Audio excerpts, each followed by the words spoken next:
And we're back. We're back. And I'm just going to post the link here for people that want to come on. It will be in the channel here.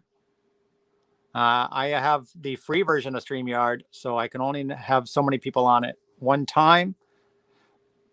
So I'm just going to post this comment here, and Mark's coming right back. And I know Nazz Nomad has got some technical problems, he said, but he is going to be here. He's just clearing those up. There's the link, Mark. You want to click on that and come on in to the music chat.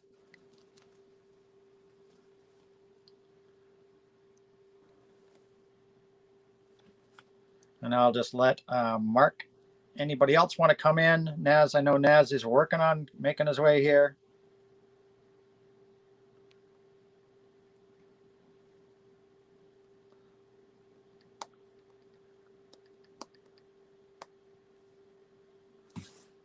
And there is a guest, and that is Mark. Add to stream. There we go. Sorry about that. No worries. Wasn't sure if I should have clicked off there when we were done. Yeah, that's fine. So that interview that I just did with Mark Anthony K will be appearing on the on my channel at some point once it's processed. It normally takes quite a few hours, these streams. Yeah. Maybe because it was only an hour, it'll go faster. But I know some of my other streams, they take like all night long. Yeah, and this stream that we're doing now will probably appear on my channel too, but I'll keep it private and probably post it midweek next week. Yeah. But this one will be going up right away. Yeah, you've had some longer ones, though. You've had like some 4-hour streams that you've put up on yours. Yeah, and they take like all night to process. Vinyl and Kicks is back. We got some people back. We got Vinyl and Kicks is back, checking in. And I'm going to change the layout on this one because I know we will be getting more people, hopefully. So we're just going to do that to get started. And I got a bunch of Mark Anthony K records to put away. If I were going to rank these ones, and I know we didn't do it on the other video, but I'll just do it while we're waiting here. I would probably put this one as my favorite first. What was this called? Inhuman Need. Inhuman Need first. I would probably place this one second. Yeah.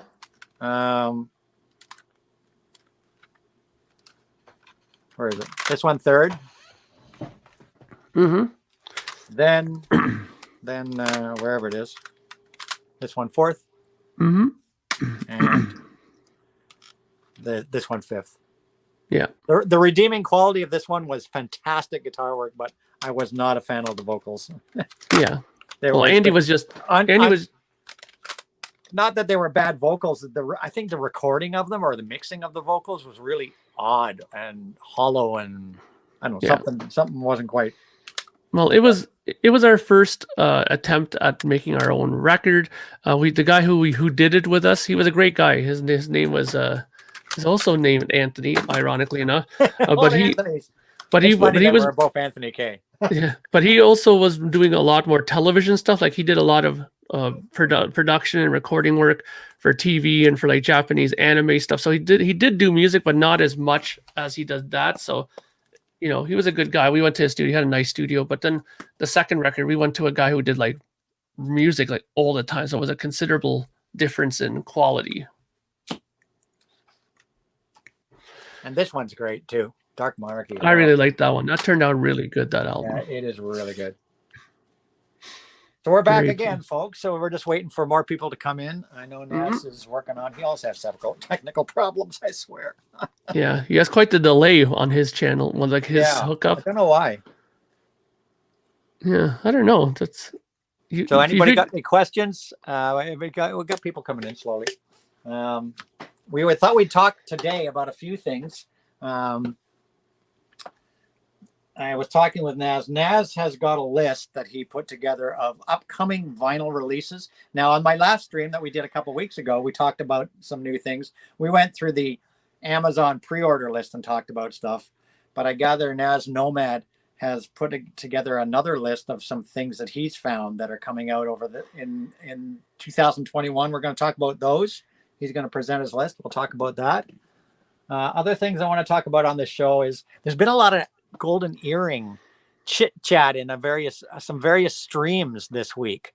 Invisible Ray there was a chat going on there. It's been in Rachel's stream. Mm-hmm. So we thought we would pick. Nazz and I decided that for 10 minutes we'd do a real quick because they're such an underappreciated band in North America that we have each picked 5 of the 26 studio albums in Golden Earrings library. We have each picked 5 that we're going to show and recommend for people that are maybe interested, that we would say are the best albums to really try out Golden Earring.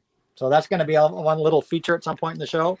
Another thing I want to talk about that I was talking about with Rachel today in private messaging is we were talking about reissues versus OG. And Rachel and I were having a little private discussion about, should you buy, Abbey Road, these Rolling Stones Abbey Road reissues and remixes, and should we be buying OGs? Should we be buying remixes? And we got a little conversation going on that OGs are costing almost the same nowadays as buying a reissue. So what are you going to do? So I want to touch on that in today's show. Anything Mark wants to talk on, we'll talk about favorite albums, whatever. I got a guest. Hopefully this is Nazz Nomad. Vinyl and kicks. But Mark, what's your favorite album of your band? Cut the stream at the end. I would say Man of Science, Man of Dreams has a soft spot in my heart. So I would pick that one as my favorite. Yeah, because of your father. I really liked today that I learned about some of the, like your Brand New Day and Ordinary Day was because of your leg. And I probably have a new appreciation for Man of Science, knowing that it's about your dad now. And yeah. And welcome, Mr. Nazz Nomad, David. Hello, Nazz. Can you guys hear me? Yeah. Perfect. Oh, look at that. For the first time ever. Hopefully we're going to have a technical free, I know, it's always when you join, it's just like, Nazz, hello, Nazz, can you hear us? Yeah, I know. Yeah, so I don't know why, but are you using the earbuds this time or no? I am today. We'll see how this goes today. Yeah, because it seems to be. I think that's the problem. Maybe they disconnect or something. I don't know. Yeah, so we'll see. We'll see how long this one goes with the earbuds. But how's everyone doing? Did you catch any of the interview with Mark? No, I'll catch you when you upload it, because I've been spending the last 2 hours rewiring stereo for some stupid reason. Okay, yeah, catch it. It was a good interview. We went through his entire career, everything he's done. I think I'm really happy with the interview. Really happy. I couldn't. Yeah, it turned out good. I'll catch you once you upload it. Yeah. Video on my own about it. But we're going to give the floor to Nazz, because I know Nazz has got some stuff he wants to talk about. So what do we? I heard the beginning part. Start, yeah. Do you want to talk about new releases? Do you want to talk about Golden Earring first? Do you want to talk about OG versus new releases to get the audience? Okay, so this is where I'm all prepared today. I have a laptop. See? You got the floor, because Mark and I have been talking for an hour, so you got the floor. We can take a rest. Well, I wanted. Well, this kind of almost ties in with what you were saying about original presses versus OGs versus represses. I mean, I guess you could have that argument forever and a day, but I want to touch on, I guess, some reissues that are coming out that hopefully. I hope he just did he abandon us, or did he just? No, he's just getting something. He'll be right back. I just went to get some liquid refreshment. Okay, good. So I've killed my time there. So, anyways, talking about reissues. Hey, Greg. I was saying it kind of ties in what you were talking to Rachel about original press versus the new represses, and the price for new releases now are almost the same as what you can get an original for. So that's kind of it's almost tied in with that, which maybe I'll touch on that. But there's some reissues coming out. I thought that would be a good thing that we can touch on a little bit today, because Rachel and I had a private message thing in Instagram about it this morning, because she was going shopping, and we just somehow fell into a discussion on, buying a repress or buying OG. Yeah. So we'll touch on that later. Let Nazz go on with what he's got here. Okay, so I was looking at some reissues that I wanted to talk about, and to see if there's any interest with you or anyone who's watching this video. And what I'm kind of touching on right now is the umpteen represses of some albums, when there's certain albums who have not even seen a vinyl reissue. They're reissuing the Dio era Black Sabbath albums again. That seems Sabbath. Now is that Sabbath Dehumanizer again? Heaven and Hell, I know, is coming out. Mob Rules. And I am really happy to hear that, because I've been searching for there's very few Heaven and Hells out there, and they're a fortune. And Heaven and Hell Secrets Be Told is my second favorite Black Sabbath album of their entire catalog. I think they're great albums. I think they're just I don't want to cause any controversy, but I think they're just as good as Ozzy. Yeah, I like every music is subjective, and whenever I say something, it's for me personally, and it's not for somebody else. And a lot of people in the live streams and vinyl community get upset because we say, "Oh, this is a fantastic album," and they go, "No, this album's shit." And it's like, Wow. You got to remember, this is my opinion. For me personally, in my life, Sabotage is my favorite, best. For me personally, my best. Black Sabbath and Heaven and Hell is my second. But that's for me personally. Nobody else, you know. Yeah. But a lot of people forget that, and they get all upset when we say this album's crap or blah blah blah. Oh, I know. You gotta remember, I know. it's personal. It's personal, people. Everybody's opinion is personal. Everybody loves something else. I mean, personally, I would stack Heaven and Hell up against any Sabbath album. I think it's almost as. Do you have dates for those? March. I think March 5th is when the Sabbath albums are coming out. Are they all coming out together? Well, I got a message from Mob Rules that came from Rhino, directly from Rhino, saying that that's coming out. The Dehumanizer's been out already, the reissue. I'm waiting for that. I ordered it a long time ago. I have the Rocktober issue, which of course has that whole second disc with bonus songs and live. Yeah, so I wonder if that's the one I have as well. Is it going to have that? I have a feeling maybe the reissue won't. This one does. I don't think it will. Does it have the bonus material? I'm curious about that. The Humanizer that I ordered has a couple of live songs on the ones, like the one. It's not like a whole show. It's just like a few songs. Yeah, but the other songs. And the Mob Rules has 4 live songs on it. Okay. Yeah, Heaven and Hell. Any bonus on that? I don't know. I didn't get anything about Heaven and Hell. Okay. Well, I'll look at the. I'll look at the Heaven and Hell. I have to have that Heaven and Hell. I'm surprised you don't have that. It's hard to find, and any copies that you go look it up on Discogs. People want a fortune for them. I got a Canadian first press of that. I got a US first press that I just got from Discogs of Heaven and Hell. I haven't been able to find one that's reasonable at all. Well, the good thing about for Heaven and Hell that I'm just looking at, it's going to be a double album with bonus tracks. So I'm going to be getting this one. Is that on Amazon? Are you looking on Amazon on that? Yeah, it's on Amazon. It's out March 5th. There's a fourth side of I think discs. There's a second disc that has all live because there's Heaven and Hell, Lady Evil, Neon Knights, Die Young, which are already repeated on the first side. So I'm gonna guess those are 8 tracks of a live album, I guess, or live material.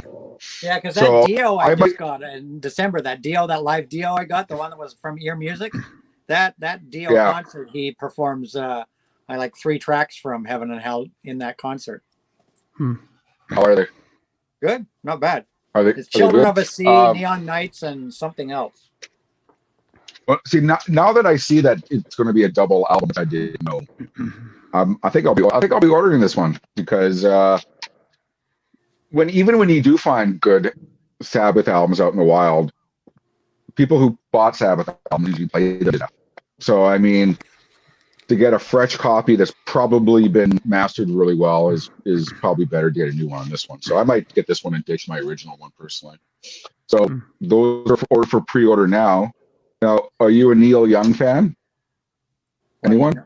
You know I Anthony? am. I am sort of. You know I am. I partied with Neil Young, so of course I'm a Neil Young fan. Well, Neil's my favorite Canadian musician, pretty much. But Neil Young and Crazy Horse. He's got those new Neil Young solo guy. Neil Young and Crazy Horse for me. Well, there's a new Neil Young and Crazy Horse live album coming out from 1992, which I pre-ordered. I think there's 3 different. No, it's an unreleased recording from 1992 with Crazy Horse. It's a full-on electric show. Oh, really? It's called Way Down in the Rust Bucket. I've ordered that one, but it comes in some kind of deluxe box set. Is that on Amazon too? Hang on, man. Let me finish. It's out in February. It's out in February, Anthony. Damn! But there's a deluxe issue available, which I don't think I'm going to be getting because it's $106. I got the double album, but the deluxe edition is 7 discs. Which I guess for $106 isn't that bad. What are they going to put on 7 discs from a live recording? Well, I think you might get you get a DVD of the concert. So I think you're going to get the double vinyl, the CDs, the CD versions, and a DVD. Which I think is what it is. Well, but that's going to be I was just gonna say that you asked what you can put on 7 discs. Think about Zappa. He can find like True enough. enough material to put like on 11 True discs. enough. Yeah. True Oh enough. yeah. Yeah, I'm sure Neil's So, got a crap load of material. I mean, yeah. But you know what I want reissued? I mean, I want Ragged Glory put on freaking vinyl.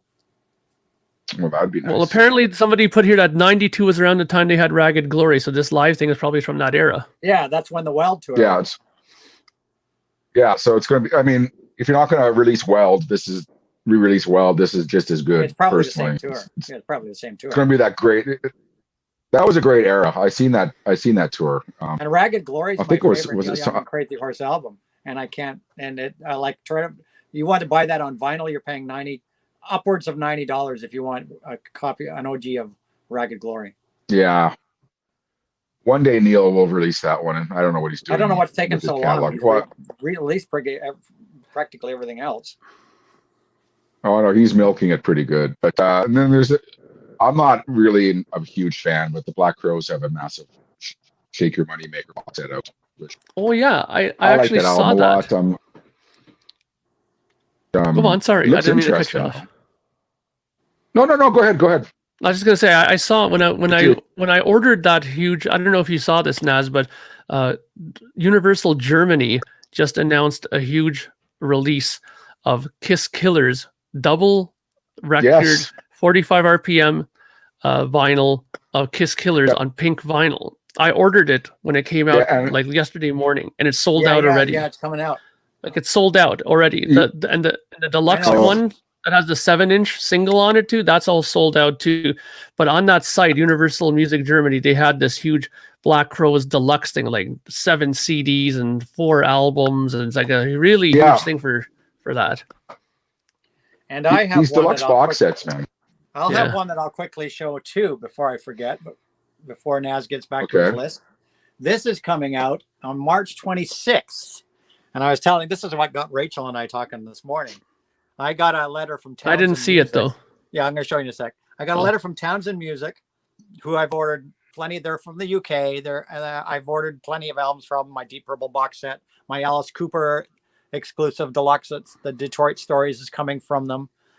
So this is dropping March 26th for Beatles fans. This is never, as far as we know, this has never, ever been released before. It's the Beatles in Tokyo. The Beatles in Tokyo exclusive set. It's coming out on double vinyl or CD, or you can get a box set with both the vinyl and the CD. They both have a hardcover book with pictures, ticket stubs, and what this was, it was the Beatles in 1966 on. It was the two Revolver? nights that they broadcasted on Nippon television. Oh, And it's a 2 performance. You look at the set list. This was just before they released Revolver. So it's a fantastic set list of material going right back to the start.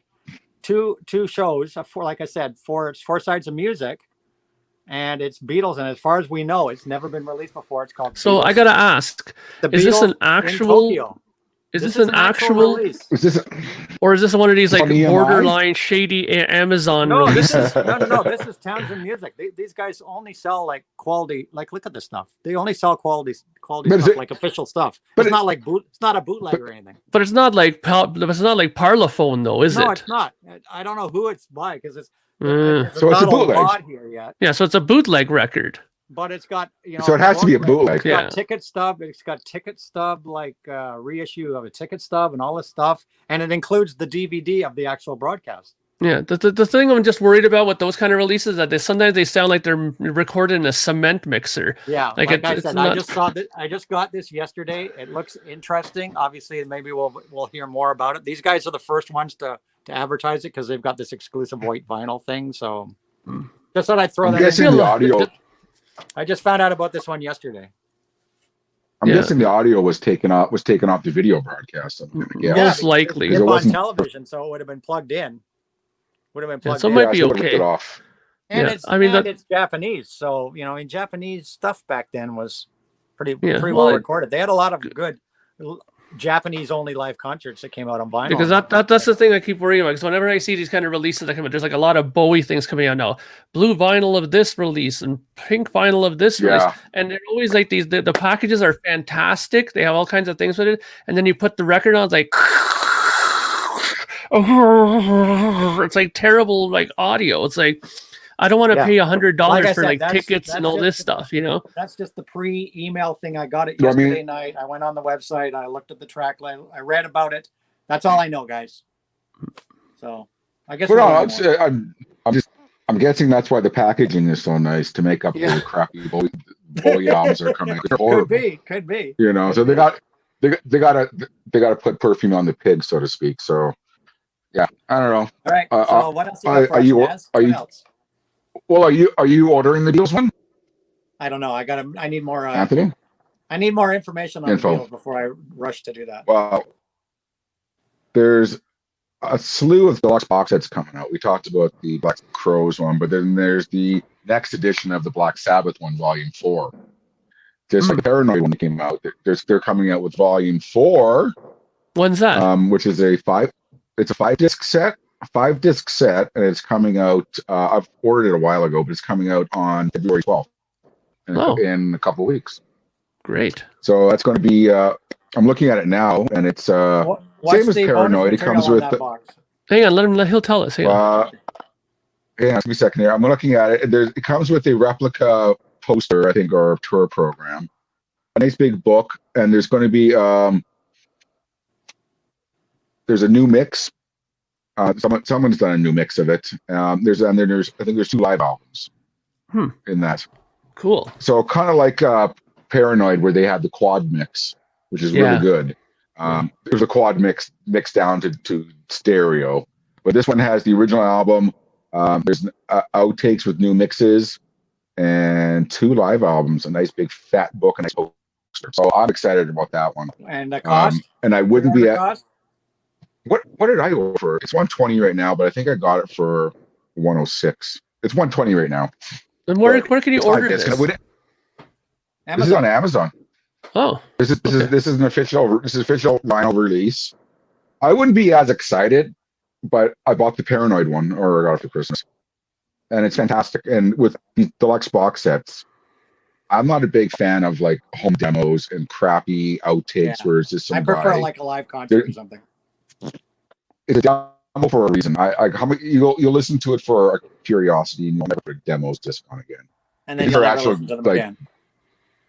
Yeah, and the Paranoid has a legitimate quad mix, which is, like I said, it's on stereo, but it's a very good mix. It's different enough where it's like its own separate entity, and then you get a couple live concerts, which is really it's good value, and it's really good quality too. So I'm excited about the Volume 4 coming out on February 12th. I'm not sure if anyone else is excited. I am, because I'm right up to Volume 4. Kind of on the fence. I'm on the fence. I'm just, like, we'll see. Maybe. I like Volume 4, and Nazz, I didn't realize that quad mix that's on Paranoid is that different. I never put it on because I have that quad mix on the deluxe CD version that I got, and I never played it. So now you're gonna make me want to pull it out and listen to it now. I have the quad mix on an 8-track, oddly enough, but I never had the facilities or the faculties to play it, or facilities, whatever. I didn't. Yeah. But this is the first time to hear the original quad mix, which is mixed down to, like I said, 2-channel. But it's different enough where it's different elements of the instruments come out. It's different. It's a different experience. I'm going to say that. So have a listen to it. It's really good. I got a comment from Bill G. He said the Budokan concert, that Beatles Budokan concert, is pretty well recorded. I have it on a VHS from back in the day. And Vinyl and Kicks is going to collect the Sabbath Super Deluxe editions on CD as they release them. So what's next there, Nazz? What else you got for us? Well, for you, there's new Dio live albums for you, Anthony. Are you interested in those Dio live albums coming out? I'm interested the Holy Diver live trip. Well, there's a Dio triple album for Holy Diver Live, which they've stretched out to 3 records. The only thing I'm curious about is what lineup is this album? Is it with Vivian Campbell? Is it with Who's that? I'll be right back. Goldie, Yeah. I think.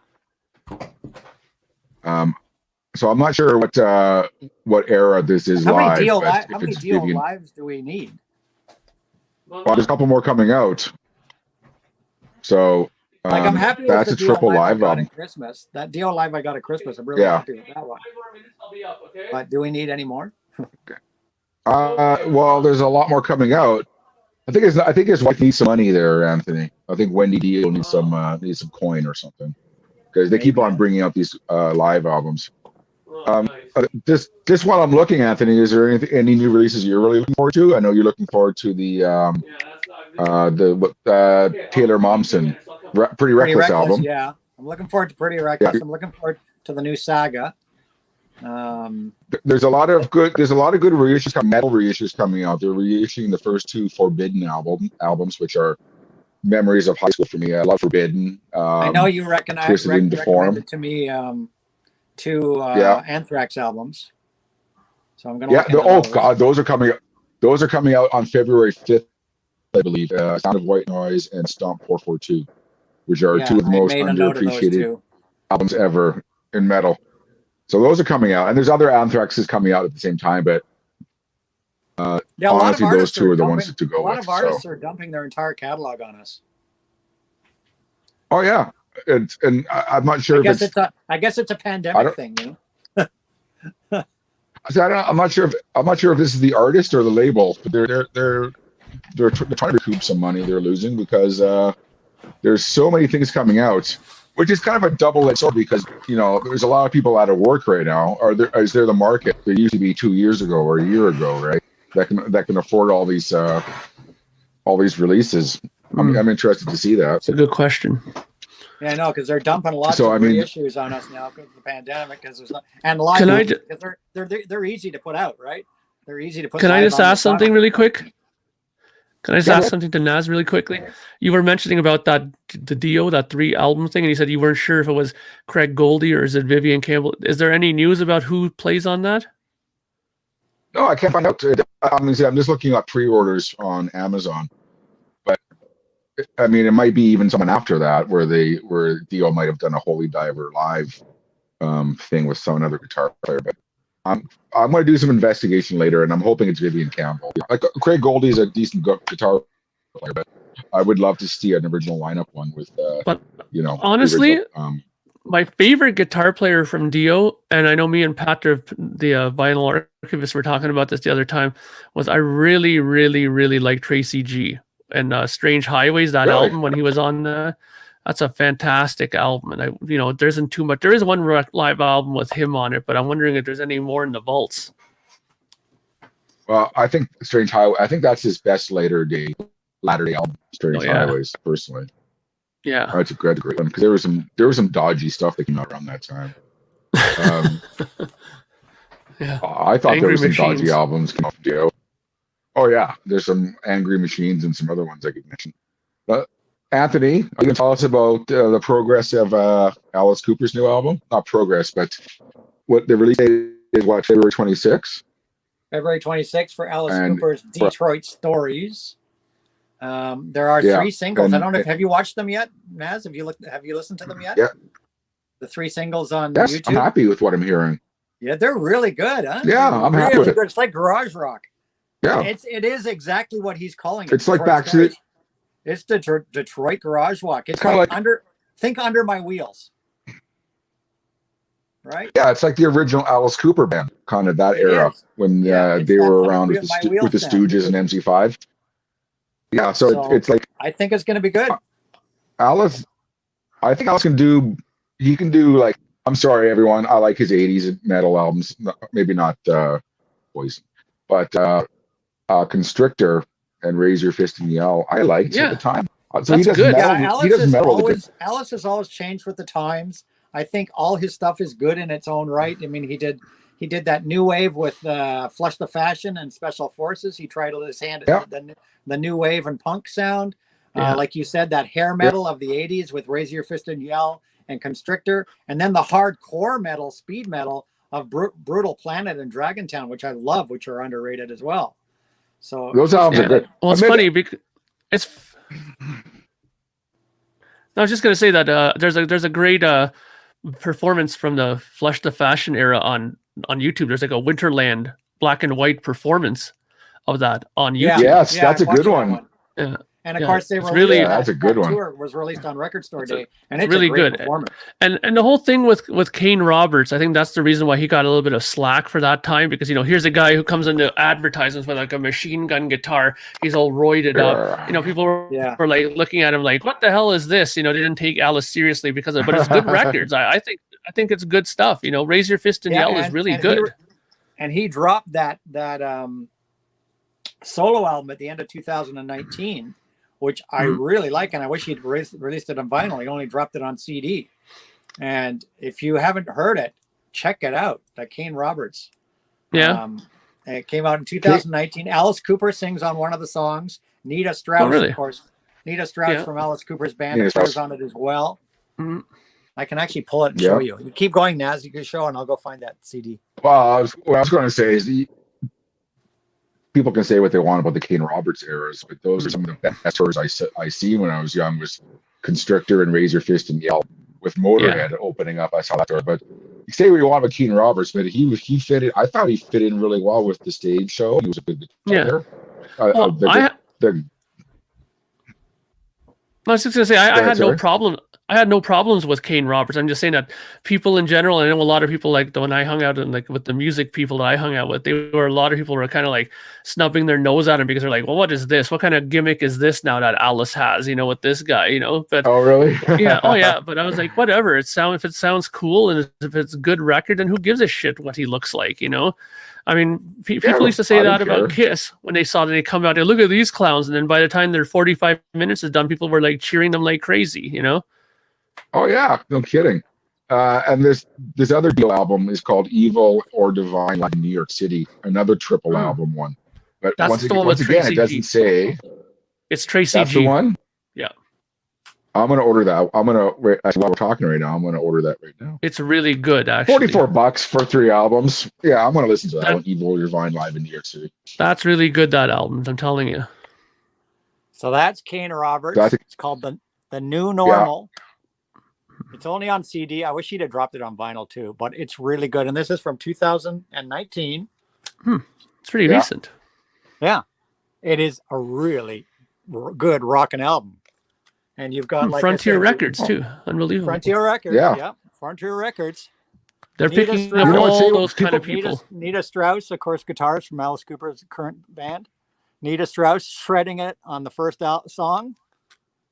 Yeah. And Alice Cooper, Alyssa White, vocals on this song, right? And this song, you can actually, there's a music video on YouTube for this song with Alice Cooper. Beginning of the end. So check it out. Great CD. Great CD. I wish they dropped this on vinyl. Kane Roberts. Now, does anyone care about the new Paul Stanley solo album? New Paul Stanley? The Soul Station, you mean? Yeah, the Soul Station. I don't know if anyone cares about that one. Well, I kind of heard a few of the songs already because I'm involved with the Kiss FAQ podcast, so we got to listen to some of it. Yeah. But it's I don't know. If you like Philadelphia soul music, then you'll be okay with it. But it's not really my cup of tea. I mean, they have like a double purple vinyl release of it and this and that. Yeah. And all the Kiss fans are kind of 50-50 on it, I find, but it's not for me. You know what? I'm a massive Kiss fan, massive, but I did not like his solo album Live to Win. I don't know. I couldn't get into it. But having said that, I did. Well, that was one thing, but what's even worse than Live to Win is the Gene Simmons solo albums that he's released. Asshole. Which yeah, how would you rank if you two were going to rank the 4 solo albums? What order would you put them in?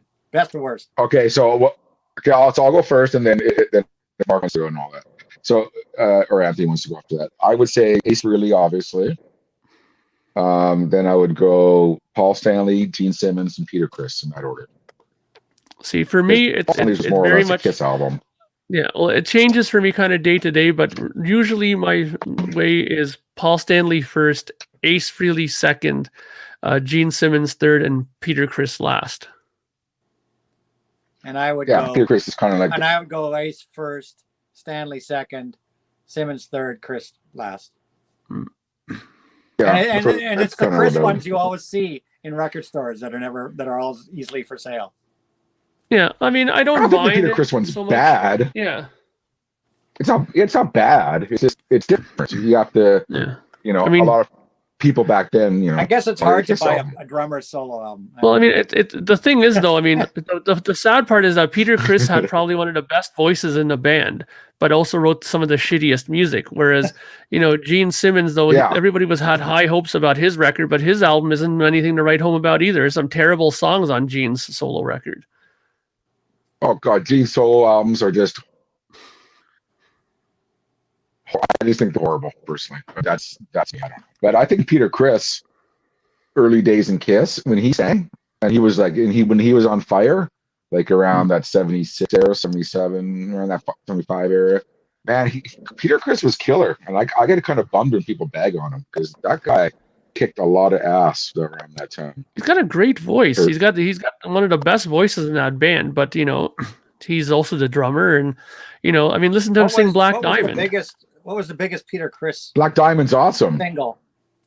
Well, Beth obviously was his big. Beth. Yeah, probably the biggest one. Yeah. Yeah. But Hard Luck Woman. Yeah, but he had Hard Luck Woman. Peter Criss too. Yeah, Hard Luck Woman is that. I love Peter Criss. Yeah, he had Dirty Living song on that album. That's my favorite song on that album. Hey, if you think about it, though, he did Dirty Living. He also did Mainline on Hotter Than Hell, right? He did Getaway on Dress to Kill, right? I mean, he's done a lot of songs. You know, he's done Baby Driver on Rock and Roll Over, right? I like Baby Driver. That's a good song. Yeah, you know what I mean. He's done a lot of stuff, and he's done. What was that song he did on Love Gun? Now the name is. Hang on, let me look here. Where's my Love Gun? All my Love Gun albums are right here. I can't remember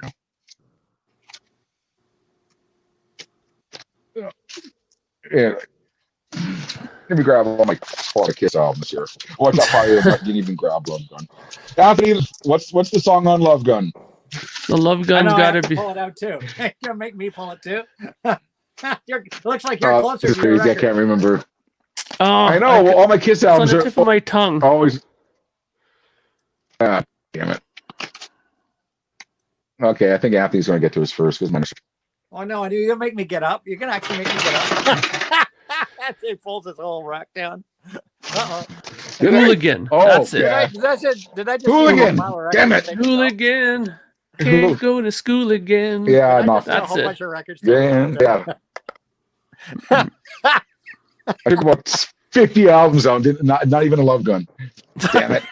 So yeah. So I gotta ask you then, Nazz, how many copies of Rock and Roll Over do you own? Oh, I can tell you right now. I think I got 17. I think I have. You have way more than I do. Rock and Roll Over. I just got a Japanese copy of that one. As long as you don't talk Sergeant Pepper. See, I got an OG with the sticker. Yeah, I got that. Yeah. This is the poly. I think this is the Is this the polygram variant? Maybe. Show the back. You'll see in the back there. Yeah. If there's a sticker on it, like a. Yeah, this one is a UK one. Is this one UK? Oh damn it! It's a thinner cover. I can tell. This one is Netherlands. Oh, okay. Copy. Yeah. So Dutch or whatever you want to call it. This one is this one's the polygram one. Mm-hmm. Yeah. The later one. Yeah. And then I got a Japanese one. And very nice. Ooh, that's a harder one to get. That one. Yeah. So I mean, I think I only have 4 or 5. You have one. I just have one. Come on, Anthony. Get with it already. Come on. You can't be a Kiss fan if you have one. I have. I'm more into collecting. See, I have many copies. For those that asked, the first one. You got the first album. I'm more into collecting. I'm more into collecting that one because I have 3 copies without Kissing Time. Really? I don't even have one. This one. That's my wife got me that for Christmas a few years ago. It's a near. I wouldn't say near mint. That's kind of a. It's a very very nice copy of the U.S. one without kissing time, and then I have the Canadian one without kissing time, and then I have another Canadian one without kissing time. So I got 3 or 4. Hey, if you want to part with one of them, I'd gladly buy one off you. With or without? We'll have to talk off camera. Okay. With or without kissing time? Without, because I have them with, but I can't find any without. The only version I have of the first 3 albums is the original collection. Oh yeah, okay. I don't know. Well, then I have that copy. So. But I'm really kind of into buying a lot of Japanese Kiss ones. Why I've showed this before. I think is the Elder with the alternate cover slip. Yeah, because I have about 5, 6. I don't know how many copies. I have way too many copies of the Elder because I actually do love the Elder album. Yeah, it's a good. People album. can make fun of me, but I love the Elder album. Yeah, I like it. Mark just message Nazz over on Instagram there. Because I got this one is an. Hey Nazz, what's your Instagram? Afterwards. What's your Instagram, Nazz? It's Nazz_Nomad.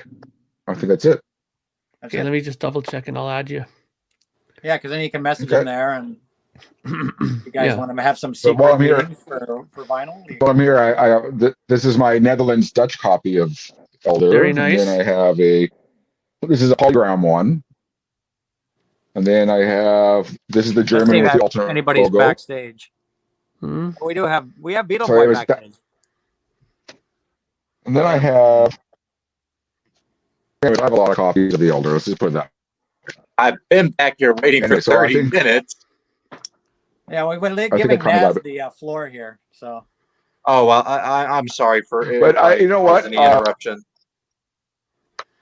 But no. You know what? Today? I need. You know what? You hang out for a couple of minutes. I'll be right back, and then hopefully maybe we can start talking about Golden Earring soon. Yeah, we're going to talk about Golden Earring. We're going to talk about reissues versus OG. Maybe show some. Yeah, I'd like to talk about that. What's everybody gotten lately? What's everybody's last couple of records they've picked up lately? Okay, I'll be right back, and we'll pick that one up again.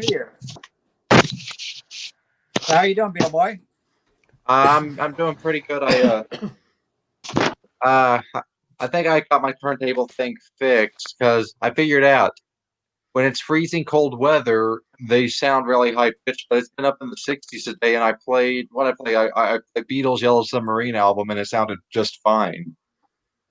I don't know. I've never been somewhere where I've played vinyl in extremely warm or cold temperatures, so I couldn't. Well, they're not going to be played in extremely warm temperatures this summer because we are starting the installation in the spring, and during that process, all of my records will be taken into the. But I've never, like I said, I've never really noticed. My records have always been kept in an average room, so. Yeah, well, I don't think is that even a thing, Mark? Have you heard of that? Is playing records if they're really cold? Does their sound change? I've never heard of that ever happening, but no, neither. I mean, heat obviously affects it in terms of warpage, it expands right? and contracts. Yeah, whether or not it changes the sound. I won't keep them in extreme heat temperatures, without insulation. If the installation project is not done this summer, I will simply take my records. Well, you also bring them back into the house. You also don't want to keep them in extreme cold because it makes them brittle. That might be it. Yeah. Like you freeze a record and it'll just snap in your fingers. Because you got to remember that vinyl has moisture in it that keeps it flexible. It keeps it, and if you freeze it, then it becomes brittle, just like anything that you freeze. Yeah, it's just plastic, basically, right? Yeah. Well, thanks for the advice on that. But to protect my records, I better bring them all inside. Plus, freezing and warming up vinyl will warp it. Yeah, of course. Yeah. You want to keep it in a stable temperature. Right. I'll be bringing all of my records into the house today. Yeah, I would keep them in a constant environment because that's the number one thing that will warp records is extreme heat and cold. And the sudden change between the two. Yeah, and you don't want your needle going on your records. Yeah, no. Well, if that were to ever happen, anyways, I'd just be like, okay, Patrick's terabyte device sounds better than anything I've got, so I'll just resort to that.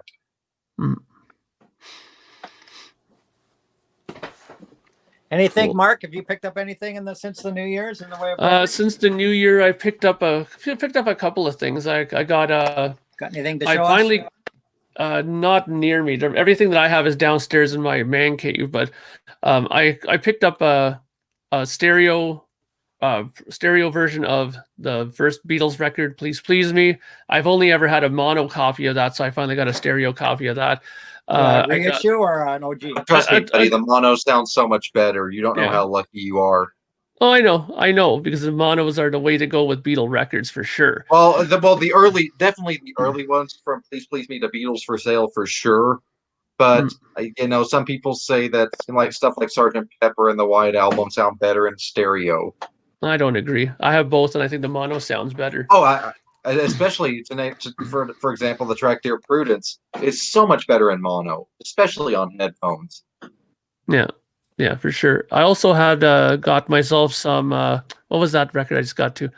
I got that Rush box at the Permanent Waves, the deluxe version. I grabbed that not long ago. Oh, did you buy that? Did you buy the one with the extra discs, the box one? Yeah. How is it? How's the extra? Good. It's really good. I was debating it because I've got a really good OG copy of Permanent Waves, like a really nice sounding original press of Permanent Waves, Canadian press. So I was like, do I really need the new one? So if I did, it would be like, is the bonus material worth the new? Well, the live show is worth getting. The live concert is fantastic. That's what's worth getting it for. But isn't right? that live? Is that live show more like the Exit Stage Left show? Not really. It's because I know Exit Stage Left has moving pictures in it as well, but yeah, but it's let's put it this way, it's worth getting. I definitely think if you're a Rush fan, it's worth getting it. Worth the money. Okay, all right, for sure. I don't know. I was waiting to hear somebody that had actually got it, and it was like, it's like Nazz was saying a few minutes ago. Sometimes the bonus material is not worth the bonus price. Yeah. I mean, I've got also a couple of Bowie compilation records I've ordered. I'm big on collecting Bowie comps, so I got a couple of those. I also got a couple of 45s coming in that I've just ordered as well, Bowie 45s, but they're a US pressings. No, actually they're European pressings from '83, so they all have the nice picture sleeves on them. So I really wanted to get those. Plus, I collect the picture reissues, right? Reissues. Yeah, but I also collect those 7-inch picture discs that they put out. Those 40th anniversary ones. I grabbed a few of those. So that's mainly what I've been picking up. I know there's some other stuff I got too, but it's skipping my brain here. What you're gonna join us, Jack? You're gonna join us today, Jack? What they are? Oh, Mark, Jack, I want to say congratulations, Mark, because your band Project Gemini is now up in my top 5 prog bands. Oh, nice. Thank you. Mind you, you've probably only heard 5 prog bands, though, so you better be number 1 in your prog bands. Well, you're...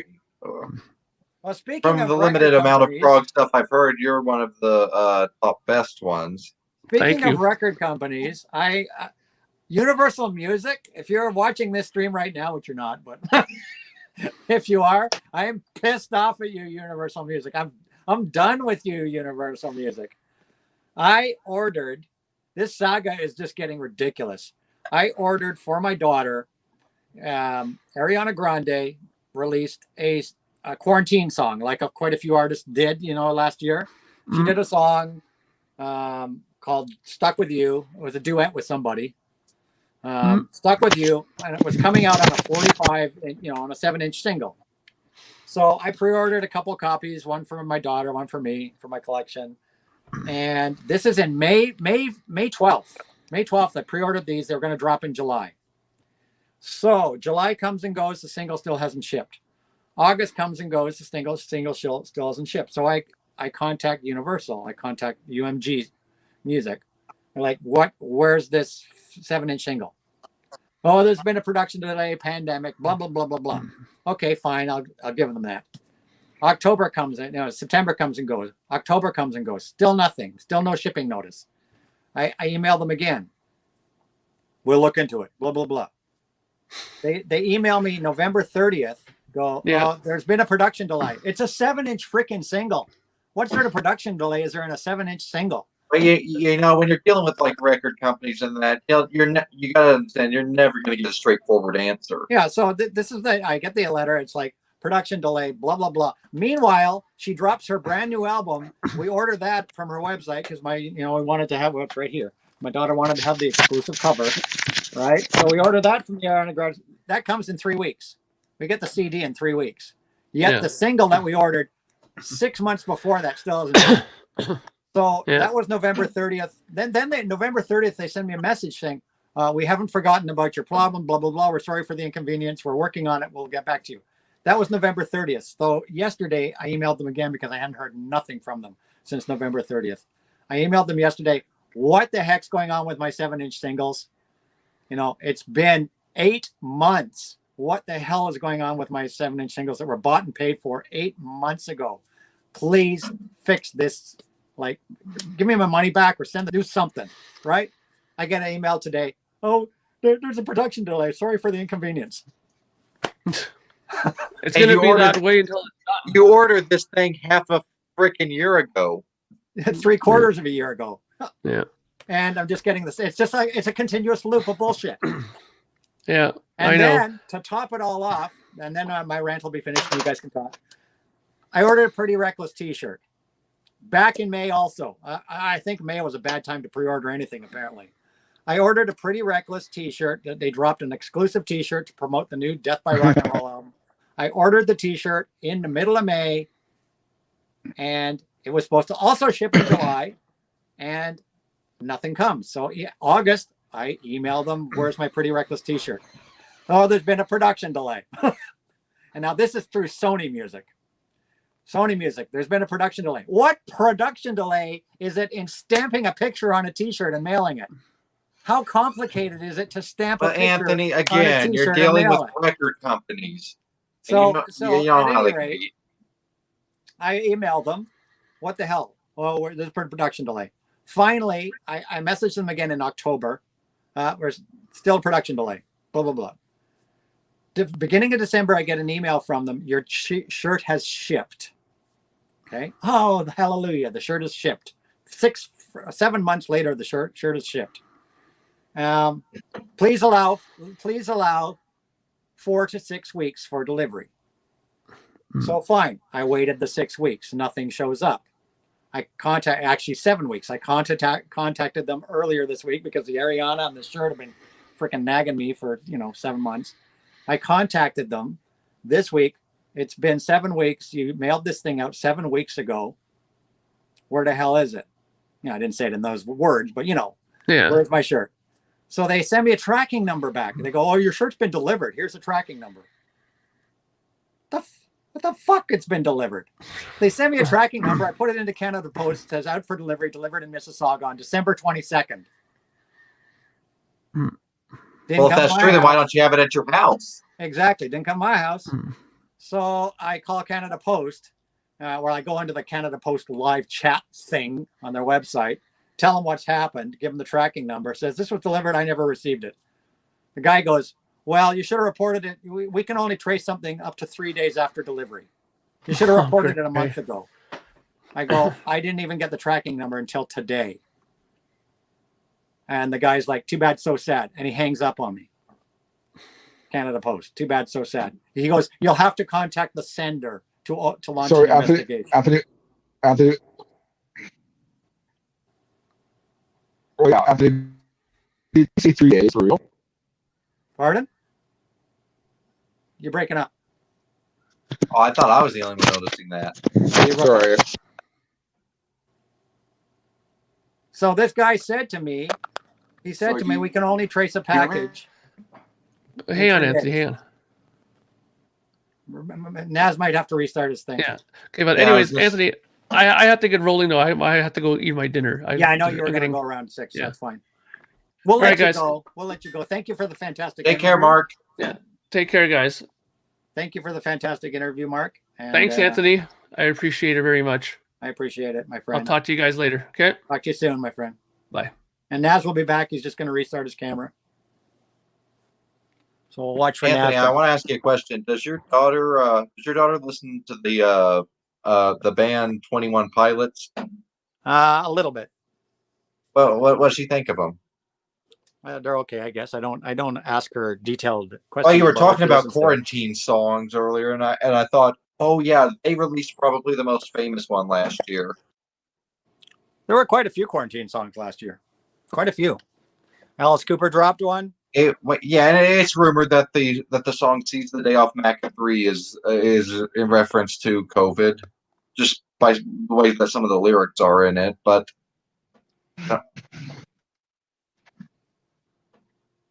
Okay, there you are. You were saying, how's that, David? Can you I hear think me he's now? frozen. Oh, Am I coming through? Am I Yeah, coming you're coming through? through. Yeah. Okay, you were saying about the post All right. office? Okay. So go ahead. Well, I don't want to give away too much about my personal life, but that's what you're talking about is mostly what I do all day. So, like what I was helping you with is whose order was I helping you with? Rachel, Is it who Rachel? finally got her package. She finally got her package. Yeah, because I was tracking it. But that 3-day thing you were told, that's bullshit.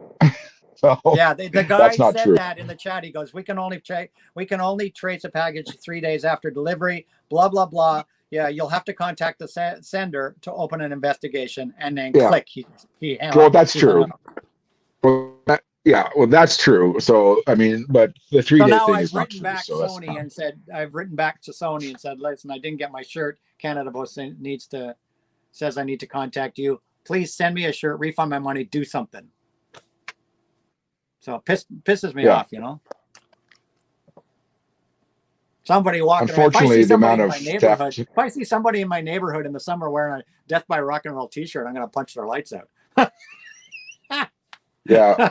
Well, Anthony, speaking of which, do you know what most of my day is investigating theft, because the amount of theft going on with parcels is unprecedented. We've never seen. It's like 10 times what it was a year ago. People are out of work, and there's just so much. Well, see, I have like you know what a mud room is, right? Like it's a room between the front door and the outside.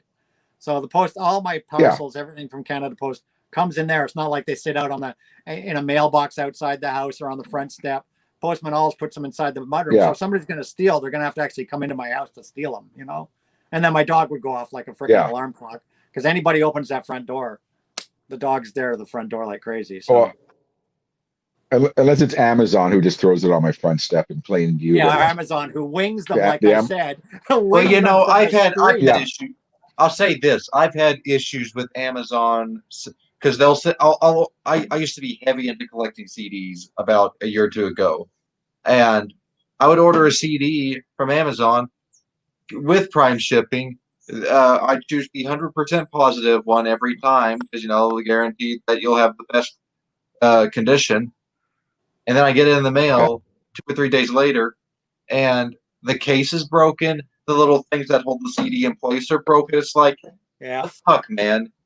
Yeah, like Amazon are good with vinyl. They put them in the vinyl. Yeah, the vinyl mailer, and then they put the vinyl mailer in a box. I was skeptical about ordering vinyl from Amazon at first, but after I saw how they handled it, sending it in the mail, I'm like, all right, I will order vinyl from Amazon, but I'm never buying a CD on there. Yeah, Amazon handle their vinyl really well, but the CDs, they throw them in little mailer packages, and I don't think I've ever bought a CD from Amazon that isn't freaking crushed. Like it's lucky I have a pair of cases here. I'll say one time they did it, I got really pissed off so much that I went and grabbed another CD case that I had, and I just swapped them out. I'm like, that's what I'm doing all the time. I have a ton of CD cases here, so I just expect it's going to show up like crap, and I just swap it out when it gets here. Because CD cases are like 10 cents. So, and you know, I try not to get digipacks because I don't like the way that the CD rubs against the cardboard. I much prefer the dual case. So Nazz. Yes. Let's talk. New anything? What's your latest things? Anything new? Your latest for records I bought? Yeah, things that have shown up recently. Things that have shown up recently. I'm trying to think. I got this. You know what? Let me just have a look behind me here. I think the last thing I ever showed you was. I think last thing I showed you was probably. Well, I want to talk about the. Yeah, I want to talk about this album because I finally got this yesterday, and I've been putting it off and putting it off and putting it off. It's McCartney 3, and this is blue vinyl. Yeah, well, how is it? What's your opinion? Because I still haven't Well, received mine. Okay, Looks like so this here's is the deal. steel. No, it's just no. It's like it's open. Okay. I listened to it. Listened to it twice last night, and I don't know if my expectations were high. This is why I didn't listen to it right away. The reception was really good on it, so I found the blue vinyl yesterday at Sunrise, which me and Anthony know. And I'm saying, you know what? I don't have the luxury of a record store here. And I stayed away from streaming it. I want it anyways yesterday, and it's absolutely fantastic. It's one of his best solo albums I think he's done. Really? Wow. I've heard mixed reviews. People either love it or hate it. My favorite People solo love album. it or hate it. You know what? Like while I listen to albums, I was going on Wikipedia or whatever just to read about the album. And reviews are universally good, are praising it as you know, one of the albums of the year. And I feel stupid for delaying it because the album is so good. Like your My opinion, favorite albums, solo albums by him have been I Flaming. know's opinion. Well, you know, here's the thing where I stand. It's a different. I think it's better than definitely Egypt Station Go ahead. overall. And I think it's better than a lot of the albums he released in the 2000s, with the exception of Chaos and Creation. That was truly a fantastic album, I thought. But I'd say my top favorites: that one could Find My Way, Slide In, Lavatory Lil, Seize the Day, and then the rest of the album is just okay for me. Tone that down. Ron's here. I thought it. Hey, Ron. Good evening. I thought it was. Hey, Ron. I thought it was absolutely fantastic. It's a different, quirky. All right, it's a different, quirky album. It definitely has a charm to it. I loved it right out of the gate. Anything else? Anything else you picked up lately? Like me, of course, I've picked up tons of stuff. Lots of thrift store stuff. Lots and lots. I've only got 4 to show from the last few weeks. From 2021, I've only got 4 to show. And a single. Okay. I've got that single while you're looking for yours. Go ahead, talk. Okay. Black Friday. Okay. Yeah. Chris Cornell. This was a late coming in Black Friday 7-inch. Chris Cornell doing Guns N' Roses' Patience with the flip side of Nothing Compares to You, the Prince song, live. 7-inch single on white vinyl. Then one that I'm sure Ron would approve of. I approve of everything.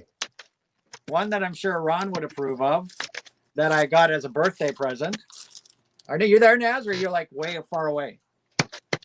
Oh, look, it's Analog Production. No, I'm just sorry. Analog Production, Steppenwolf. Yeah, so this was a birthday present from my mom. This was your mom is so nice. Steppenwolf Gold. Analog Nice one. Productions. Yeah, Analog Productions in Canada. Analog, and how does it sound? They do a great job. 45 RPM. Whoa. Kevin Gray at Analog Productions does a fantastic job with what he does. Pricey, but this was a birthday present from my mom. Then a couple of 3 completely different things. This one, I got a little hip hop there, Mr. Nazz Nomad. What? A little bit of hip hop. All right. Kid Leroy. Do you know this artist? Oh, wow. Fuck Love. Yes, I do. So I picked that up. Really cheap on Amazon. Pre-order. Fuck Love. Very subtle. Very subtle. Very subtle title. Aline. Symphonic. Yeah, you were talking about her the other day on Rachel's, and I looked into her discography. Aline, symphonic metal band. More Dancing symphonic in Hell. Dancing in Hell. You need to watch Robert Z's latest video. And then yesterday, that came in late last night when I was actually on a visible raise screen. stream. This came in like a freaking Amazon delivered at like 9 o'clock at night. The soundtrack to Cowboy Bebop. Famous anime series. Fantastic Oh, series. wow. And this is on like a... I've seen that on Amazon. Yeah, it's on a translucent red marble and a purple translucent marble. Double LP soundtrack to one of the best anime series of all time, Cowboy Bebop. Never heard of So it. That. Well, is it a score? Since David pulled It's out a this score, copy, yeah. It's here's done. mine. The music's done by Swordfish McCartney and 3. Redtail. Yeah, I got this on Christmas Day. Really good spin. By the way, the gatefold is fantastic. That's everything. That's it. That's all. That's all I got. That's all I got for you, folks. Anyways, before I just want to wrap up by saying that I love the McCartney album. What is that, Blue? And Halo that was I feel silly for putting it off listening to it. Why? How long did you have it for, or you just got it? Did you just get it? I just got it. I finally made the decision to get it. Yeah, Like no records. just No made the records decision to get stores it in Toronto have even because got it I've been yet. putting it off. You got the blue one. But there's so many different color variants. There's red and white and all Yeah, kinds of different colors. the indie stores get white because You ordered a t-shirt, Ron? my store still hasn't got his copy yet. No, I'm gonna get some made. Yeah. So I'm still waiting for it to show up at my indie store. He's getting a white. No stores in Toronto have got the vinyl yet. Not even Sunrise. Maybe now, but now we're in lockdown. So Sunrise they have lots of. I think they're the exclusive one for blue vinyl in for the Canada. blue, for the blue. For the But blue, yeah. the indie stores, Yeah. the indie stores are supposed to It get has white. one of those big, those. Yeah, and Sunrise has their big, those big round stickers, Anthony, that says Sunrise exclusive. Yeah, They're the ones that I know the ones. Have the blue So they vinyl. get the blue, yeah, because So, I know and my I- guy was supposed I to get don't- the white one. My record I'm not- getting the white one, but he hasn't got it yet. So I'm very happy with it. It's way better than I thought it was going to be. That's for sure. Any Elton John fans here? No. Why are you showing that again? Because Why I do can't you get like enough that? of this Why do you record. like that album so much? Because it's got one of my favorite Elton John songs ever, "Island Girl." What? Island Girl? Oh my god. Okay. That's a bad. Yeah, That's The steel drums on it are fantastic. Is that Music's Caribou? subjective. If he likes this, if he likes it. No, this is Rock of the Westies. like a greatest hits, isn't it? That record. Actually, I've never seen. I'm blind. I'm not great. I'm old and blind. It's a studio album. Rock of the Westies, yes. According to Anthony, it actually tanked compared to Goodbye Yellow Brick Road. It did tank here in Canada. It tanked really bad for sales. Yeah, I mean, yeah, you Goodbye And Yellow rightly Brick so. Road, Captain Fantastic and the Brown Dirt Cowboy, and then boom, he dropped down, and it just. But Well, Yellow Brick Road and Captain Fantastic are both great records as well. But this one's not bad. It's pretty good. well, we do have a couple more things we had planned to talk about in this. Hey, Ron Haggerty. Hey, Guy. How you doing? Thanks. Yeah, loving the Clash. Let's look at some of our things. Hi, Ron. Hi, Andre. We know Andre's here. Vinyl and Kicks is here.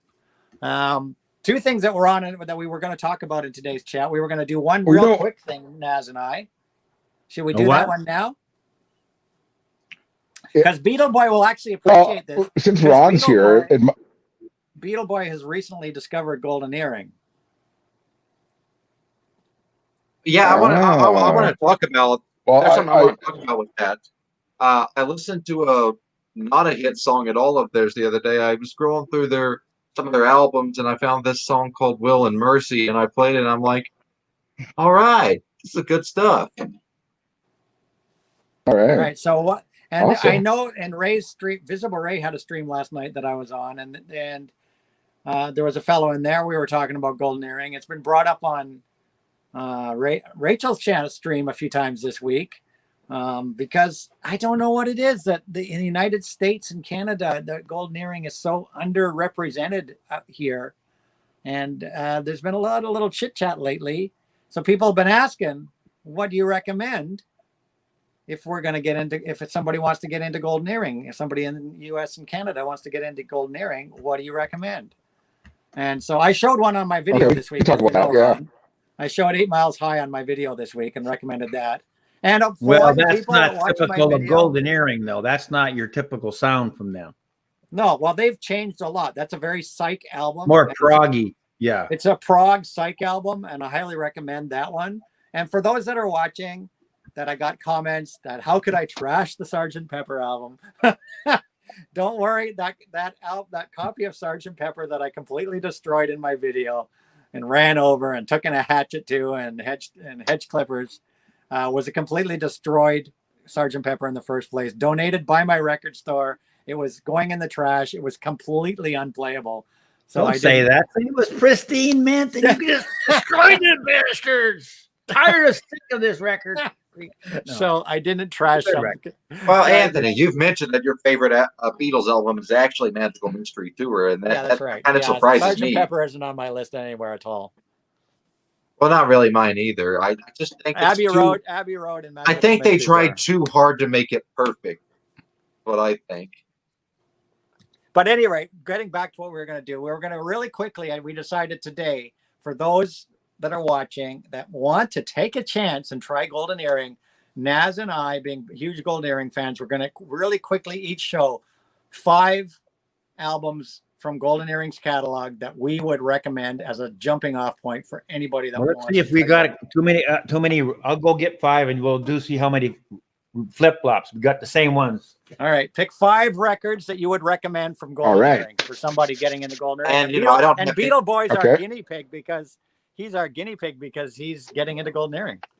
Well, I've loved the song Twilight Zone for years, but that's been about it until recently. And I've been hearing a few more things, and I'm like, yeah, there's more to this band than just one song.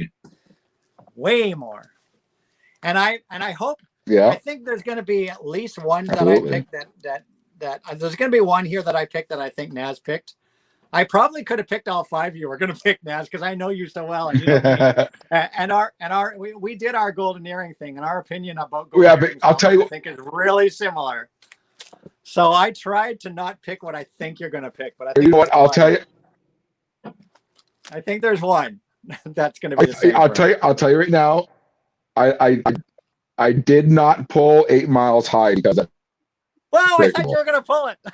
So I think every time I talk about golden earring, did I? Hang on, give me a second. Did I? Can I try? Oh, 8 Miles High either. I didn't pull 8 yeah, Miles I pulled it on. There it is.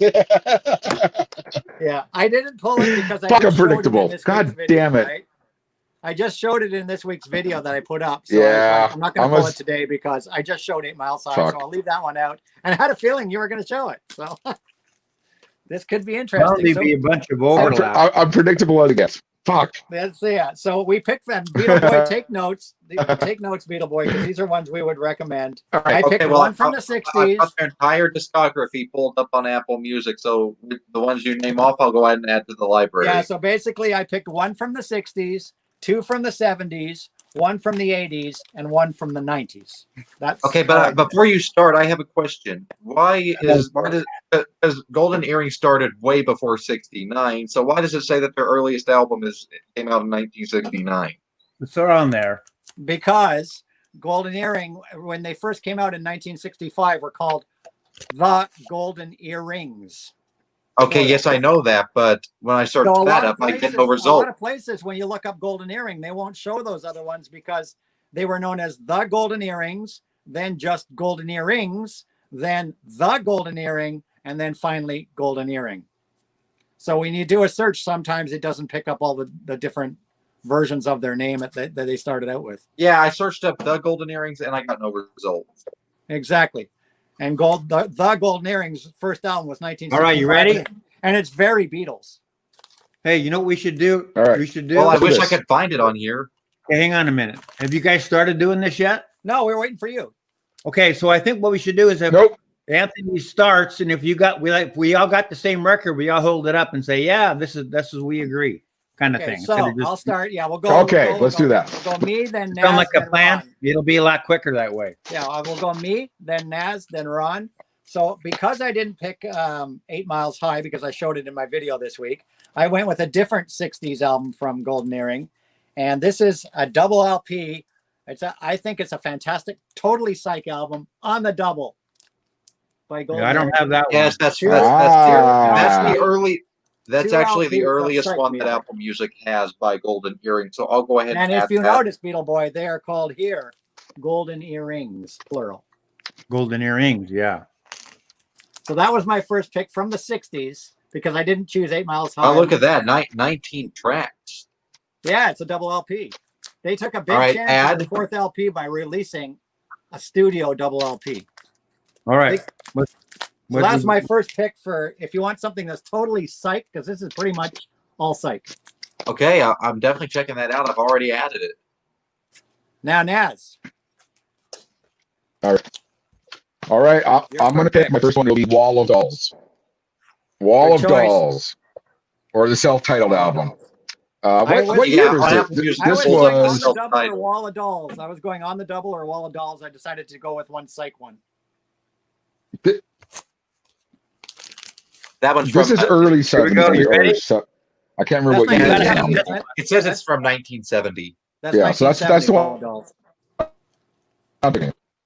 You got to have And- this one. 1970. And So just that's my just first so pick. people know. Okay, we're Yeah, good. this is Okay. yeah. So Wall of Dolls. Okay, That was the one my that second Ron pick, has is Ron. called Seven I know. Years. 7 years. You got to have this one. Okay. Yeah, This is that the was my original second German pick. press She on flies on Polydor. strange wings. Look at that. All three of us picked this one. Okay. Wow. You got it. I didn't See, think I you were got a going to pick book that in one mine. there, David. You're Hey. surprising me. You're picking that. You're not picking what I thought you were going to pick. So Hey, I look, think see, it's got a book in it. yeah. I Yeah, know it's got a book in it. 7 Tears. 7 Tears with She Flies on Strange Wings. What press do you run? I have. This is my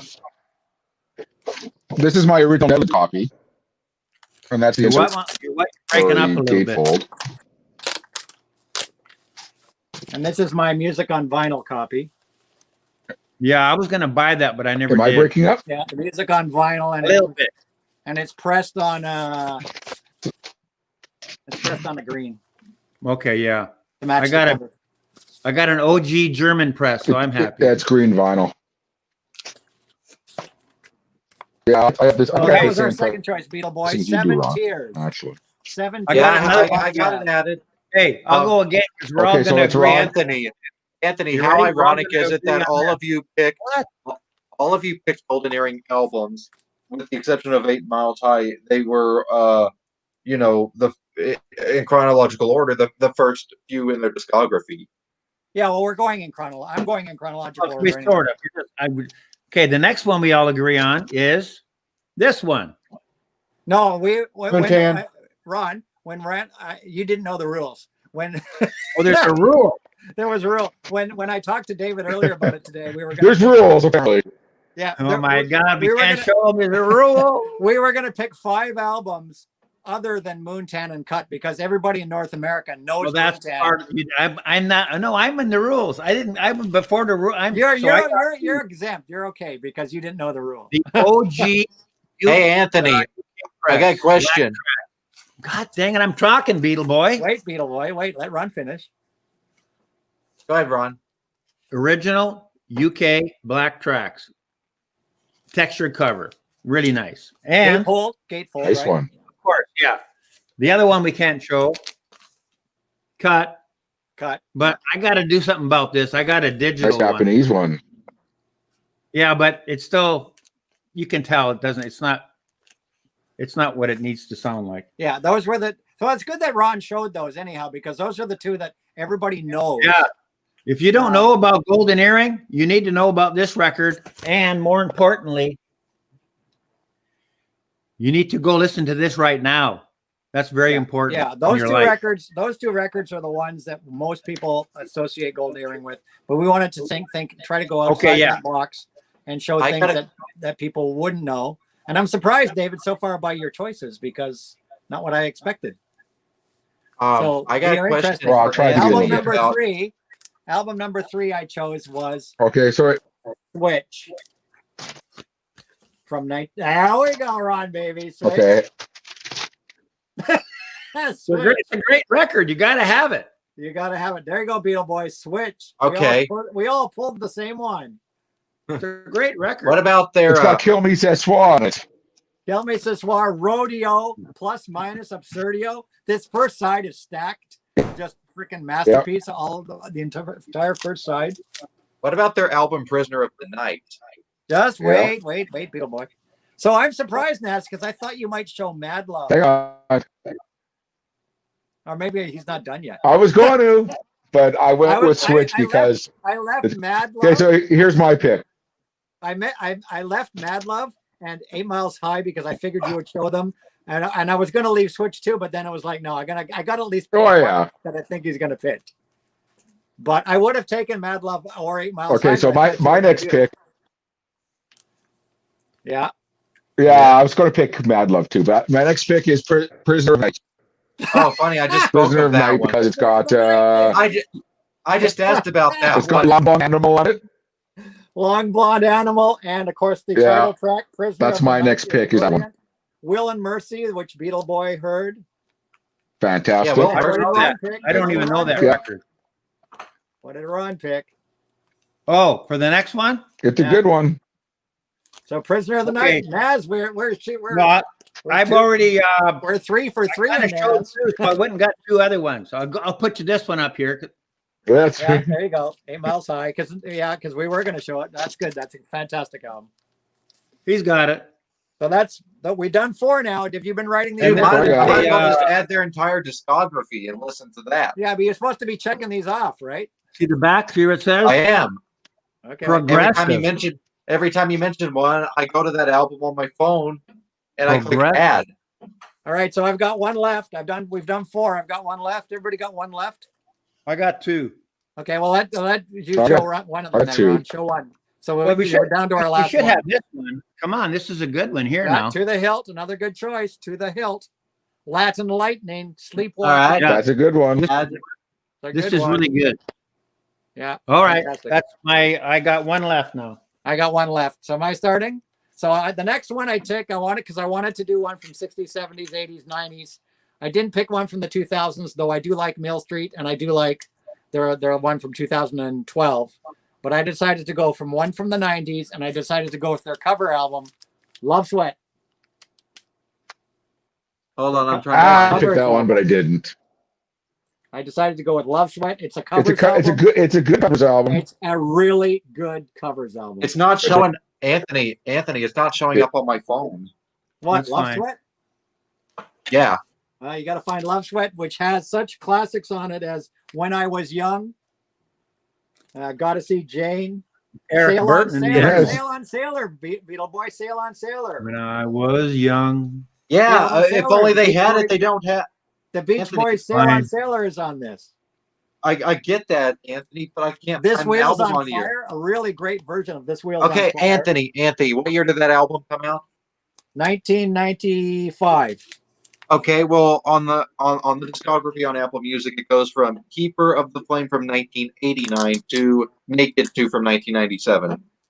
No, they're missing a whole bunch. Because they're missing Bloody Buccaneers. They're listening. Anthony has the discography. They don't. Okay. Yeah. Well, Yeah, maybe I'll just they're- ask. They're missing like 4 albums in between that. Nat, you got 1 left? And that one, Okay, Love Sweat is on a. I got 1 left.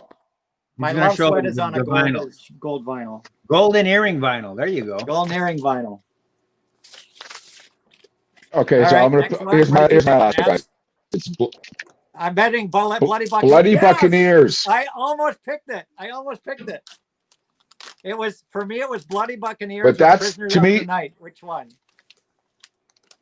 Huh? They don't have To Bloody me, this is the Buccaneers best on here 90s either. album. Yeah. That's 80s. That was 80. It's one of their 87 or best something, ones. 88. Later period ones. Later period, right? No, it's Yeah, I was- 91. When I was down to my final It's selection, 90 it was Prisoner of the it's Night 90 or Bloody Buccaneers. So, yeah. Good It's choice. a man. shame. There's That's my there's last a couple pick. Oh, of them Hearing real Earring. here. Hearing Earring. A classic. A comp. with Oh, the Braille- with the that's a good Braille on one. there, right? That's a good Got the one. Braille on there. Braille. The braille on the top here. Yeah, that was a combination of 7 Nice years one. and Together. That had tracks from 7 years, Together, and Wall of Dolls on it. And of course, the nice thing about it, you can get it open, is it is on the Black Tracks label. Yeah, I have the exact same copy. Yeah. Very nice. Yeah, that's a good comp. It covers 3 of their greatest albums. So there you go, Biddle Boy, and everybody out Well, unfortunately, 2 of them I couldn't find on Apple Music, so I won't get to hear 2 of them. I guess I'll have to go out of my way to hear those 2. there. Well, check and see what Pat gave you on your terabyte device. Yeah. Okay, yeah. I think he only gave me like 1 golden earring. So there Probably, you've had about 10 from us because we did have a lot that were our same choices, which was very Yeah, I interesting. know. Well, okay, I assure you. Guess what I'm going to be listening to for the next week? Hey, he probably sent you Moontan. Yeah, I think he sent him Prisoner of the. I know he sent him Prisoner of the Night. This one. This got Radar Love on it and a lot of good stuff. And I on know, it. Well, I I know got for a the- fact. I know I got for the a fact terabytes right here. I'm going to check. I know for All a right. fact that Pat. Well, that sent was fun, Prisoner of the Anthony. Night. I enjoyed that. Yeah, I know for a fact that Pat sent Prisoner of the Night to Beetle Boy because Prisoner of the Night, I think, is Pat's favorite golden earring. Let's see. Okay, I've got the list pulled up here. We need to go down to the G's golden earring. What did he give you? I'm looking. Hey, Vinyl Richie goes, is this the episode of Overrated Albums? Yes, we're glad you're here because we just did our whole Um, overrated episode. This is an overrated episode, never mind records. Good showing there, Ron. Good showing. Hey, thank you. okay, I got I'm I glad got you something came. on Wait a here. minute. Glad to Wait a see minute. it. I want to show my buddy Vinyl Richie a photograph. I'm glad you came today, Ron. Really glad you came today. There you go, Vinyl Richie. What do you It's think, so- buddy? It's so nice to see you. Did you catch any of the interview with Project? No, Gemini? we were out. I just got home and I turned the TV on and there you were. So I said I ran over here and got fired up the laptop and bang, I'm in. Okay, so I did another stream just before this one, which I ended, and it was a 1 hour, just over 1 hour interview with Mark Anthony K. Oh, And we great. went out- Yeah, And I that'll heard be you saying posted. thanks It'll be for the posted interview, on. Mark, when you were just leaving, and that's when I was getting ready to come Yeah, out. it's going to be posted on my channel, and it goes through his Okay. entire career. It's his entire career from when he started. Wow. All the bands he recorded with. We showed every album he's ever made. We went Sounds through his entire fantastic, career. Anthony. Great job. So Very right from his first start as a recording musician. So we had a nice interview, and we went through his entire career. I got something here. Enjoy that, Golden ear- people. It's a really good interview, and I think people will really enjoy it because Mark talks about Project Gemini, but doesn't really talk about his roots. So we've gone Right. through everything What he about ever recorded. Orvis records? I got a pretty good dent in there. But you don't have all the stuff with Reckon I with got Juan Orvis and Pile- records. It's Pile Project Driver, Gemini. all those Yeah. other bands. No, I didn't even. I don't even know. I hope you watch that, Ron. You might enjoy No, it. I will definitely. I will gonna enjoy it. I think it's fantastic. It's just over an hour interview, and I think it was really good. Right. Looks like I got Long Blonde Animal. Yeah, which is actually Prisoner of the Night, Beetle Boy. The version he has is the wrong title. It's Prisoner of the Night. Okay, well that's just the first terabyte. I'm gonna check the second one, see if there's anything else. Yeah, so that album that Pat has marked as Long Blonde Animal, he's got an American pressing where they actually titled it Long Blonde Animal, but the real name of that album was Prisoner of the Night. Prisoner of the Night. Well, is it the same track listing or the other track listing? Same album exactly. They just called it Long Blonde Animal in the US. So the only thing Different that's track. different is the title of the record. That's correct. Exactly. I think it Okay, I'm even had the checking. same cover. I think it even had the same cover art too. Yeah, I bought this. I bought this one. Wasn't that long after it came out? I got it at a record show because a record like this back in the early '80s, this was hard to find a UK first edition in mint condition like that. Oh, we lost Nazz. I guess he'll be back. Now with eBay, you can probably find this easier. But back in the day, when you're just going to record store after record store, a record like that is gold. It's inexpensive. It's hard to find.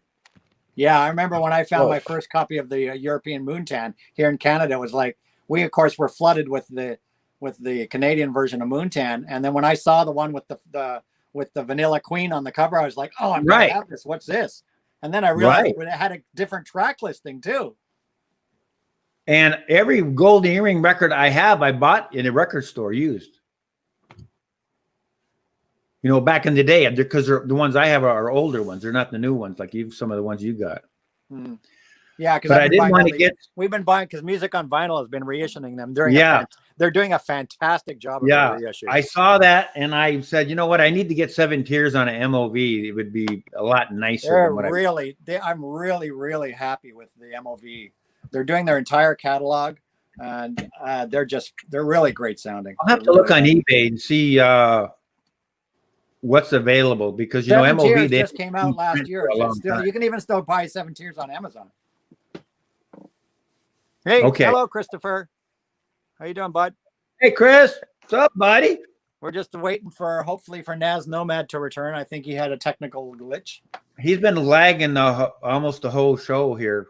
Yeah, he started lagging. Sometimes bad, sometimes okay, but I mean, yes. Yeah, well, he even had some technical issues when he was first logging on today that he had to fix. Okay, Anthony. Yes, my friend. Are you using some type of photo type lighting? Today, now? Yeah. No, it's just my halogens point. This is my desk where I normally used to do my photo processing and my editing when I was a photographer. So I have I don't know if I can do this. I have my lights are basically like staring at where are they? Can you see up there somewhere? Oh, you have some nice, because it looks really good. You got good lighting. Yeah, see, I got those halogens there and they shine down on this desk. Yes, it's really good lighting. It's very professional. But when I'm doing my videos for my channel, I do them over on the other side of the room, which of course doesn't have any lighting. So then I use my photographer's studio light for that. Right, exactly. That too. I could tell you're using lighting there because it really looks professional. Sitting at this desk, I got a halogen that just shines on this desk. So well, why don't you sit there when you're guesting on Rachel's? Oh, okay, he's gonna. It's a lot more comfy on the couch. That's why. I think Nazz is gonna be back. He just messaged me. He has to go pick his cat up from the vet, so he'll be back when he gets his cat back. I guess when the vet says come and get your cat, I guess you got to go on a Saturday at 7 o'clock. Yeah, when the vet says come and get your pussy. Good one, Beetle Boy. Yeah, I'll have to tell Rachel you made a good joke. Yeah, he's in Edmonton, so it's 2 hours earlier there. But still, I would imagine it's Saturday. Yeah, but I would imagine the vet probably closes at 5 or 6 anyhow. So right, 7 o'clock here, so it's 5 o'clock there. Hey, Dead Wax. Oh, he might be back after he gets some. Hold on, Randy. He might be back after he gets his pussy. Is this it for tonight's live stream? Bummer. What? Dead Wax says, is this it for tonight's live stream? You know, Dead Wax actually impressed me. He got a new computer. All you got is Beetle Boy and Beaudry over here. That's all you can muster up, AGK? That's what he's saying, I think. Yeah, for sure. Well, we had Nazz. You're just late to the party, buddy. We had Mark. We had Nazz. You're just late to the party. No, he's going, is this it for the live stream? Because it's been on for an hour and a half. So are you planning on just hanging out all night here over here or what? I'll stay for a little while longer. I mean, you just came on. I'm in no rush. Yeah, my daughter's with the ex now for a week, so I'm by myself. Yeah, cool. So I don't mind hanging out. I'll hang out for another hour until like 8, let's say. I started it at 5, so I'll go till 8. Hey, Ron. If you're gonna stay, Ron, if you're gonna stay, if Beetle Boy's gonna stay, then we'll stay. Music for the Masses by Depeche Mode is almost as good as Violator. Right. I just think Violator's just too good. I mean, my favorite song on the album would have to be Policy of Truth, and then probably the other one. It was another hit on the album. I like Personal Justice, but song with silence in the title. Enjoy the Silence. Enjoy the Silence. Enjoy the Silence. Great. Halo and Clean are my 2 favorite ones. They take longer because those ones jump out at you all the time. Those ones like that. But then as you listen to the record more and more, you know how it is, Anthony. Some of the songs you think are the best at the beginning, years later, they're not your favorites anymore. There's other ones that. And I found, and I've said this before, that for me personally, when I buy an album, if I like a lot of that album, the minute I buy it, I tend to get tired of it really fast. Right, right. And the albums that I don't particularly, that don't overwhelm me, and when I first take them home and it's like I like one or two songs from, and that grow on me, end up being more special to me years down the line, because I'll have, they got staying power. They have staying power because you digest the album slowly, whereas albums with like a ton of hits, they just wear out really quick because they're overplayed on like, wherever you go. You're hearing half the album is singles. And it's just like all the ones you hear on the radio over and over, like Sgt. And Pepper. I think that's one of the reasons why I love Golden Earring so much, is because they didn't get massive airplay in North America, and I was able to digest each album slowly, and they grew on me over the years. They're good. They're such a good band too. And they're such an underrated band in North America. Such an underrated band. I mean, they anybody still, from they still to this day, they still sell out arenas and festivals. People go to big music festivals to see Golden Earring play. To this day, they still play and still sell out massive audiences in Europe. But here in North America, they just never really, they had a bigger following in Canada than the US, definitely. Really? Yeah, for sure. Also, I want to ask, since we're not on Rachel's stream, I feel this is a safe place to talk with Anthony about this subject matter. Dua Lipa. What about her? She's great. She's an up and coming. Don't Start Now is a fantastic disco number. Her new album is great. It's great synth and pop. What's the other one I like? It's dance pop. Break My Heart Straight. It's great. It is what it is. It's nominated for 6 Grammys. She's on the cover of Vogue. She's on the cover of Rolling Stone this month. You get on the cover of Rolling Stone, you're somebody. Yeah. On the cover of the Rolling Stone. On the cover of the Rolling Stone. All right, people. Yeah. I want to say, though, because she is actually one of the few artists in this decade that's actually pretty damn good. Blow our minds, she had 4 billion streams last year. Like the roll to get you when you get your picture on the cover of the Rolling Stone. I love that song. So another topic we were going to talk about when Nazz left, and hopefully he'll be back. Oyster Cult, underrated. Very much one of my all-time favorite bands right there. Very true. Blue Oyster Cult, another underrated band. They're fantastic. All the people, just like Golden Earring, and people go, Golden Earring, Radar Love, or Cut. Just like they do that, Blue Oyster Cult people go, Agents of Fortune, Don't Fear the Reaper, and that's all they know. Hey, look at this guy, Vinyl Nerd Alert. Look at What are we looking at? Who? What? Warning Nerd Alert. Well, I don't have that on my chat. Where do you see that? It's right after. It's right after Dead Rex comment. Oh, Vinyl Nerd Alert. How about Charlie says, "Shit, Randy, I miss dots and loops." So another thing we were going to discuss in today's stream, and I can discuss it with Ron here, certainly. Rachel and I had a little private messaging thing on Instagram today. We were talking about stuff because she was going record shopping. And I talked to Nazz about it, and we were going to talk, but hopefully he'll be back and he can talk about it too, is reissues versus OGs. And I know a lot of people like Michael at 45 RPM trashes a lot of the reissues. He trashed the Rolling Stone Abbey Road remasters, blah, blah, blah. But what a lot of people, and I was talking to Rachel about this privately, we just were having a nice little conversation. What a lot of people don't realize, and this is my opinion, and I want Ron to chime in after, is nowadays, at least here in Toronto where I live, if I go buy an OG that's in decent conditions, probably got the odd click and pop and a little bit of wear on the cover, I am going to pay $20 to $25 for any famous band like the Stones or whatever.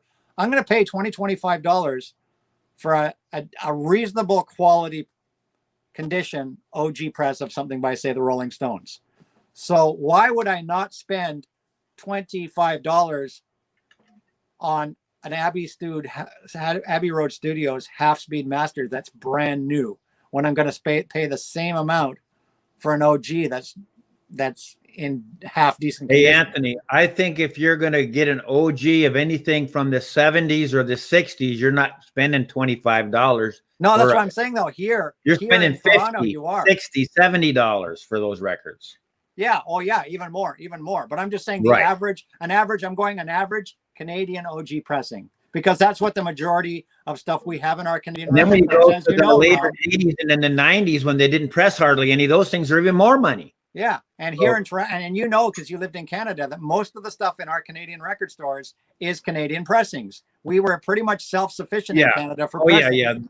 No, back in those days, but before that free trade and all that bullshit started, Canada had 2 big pressing plants, and you had to make the records in Canada if you were going to sell them in Canada. It's just like before they broke up all the breweries. If you were going to make a Labatt's in Manitoba, you had to have a brewery in Manitoba. You couldn't just import it from a different province. I'm gonna try to join on my other computer. So those Canadian pressings, they average, I'm just saying average price is $20 to $25 for Canadian pressing.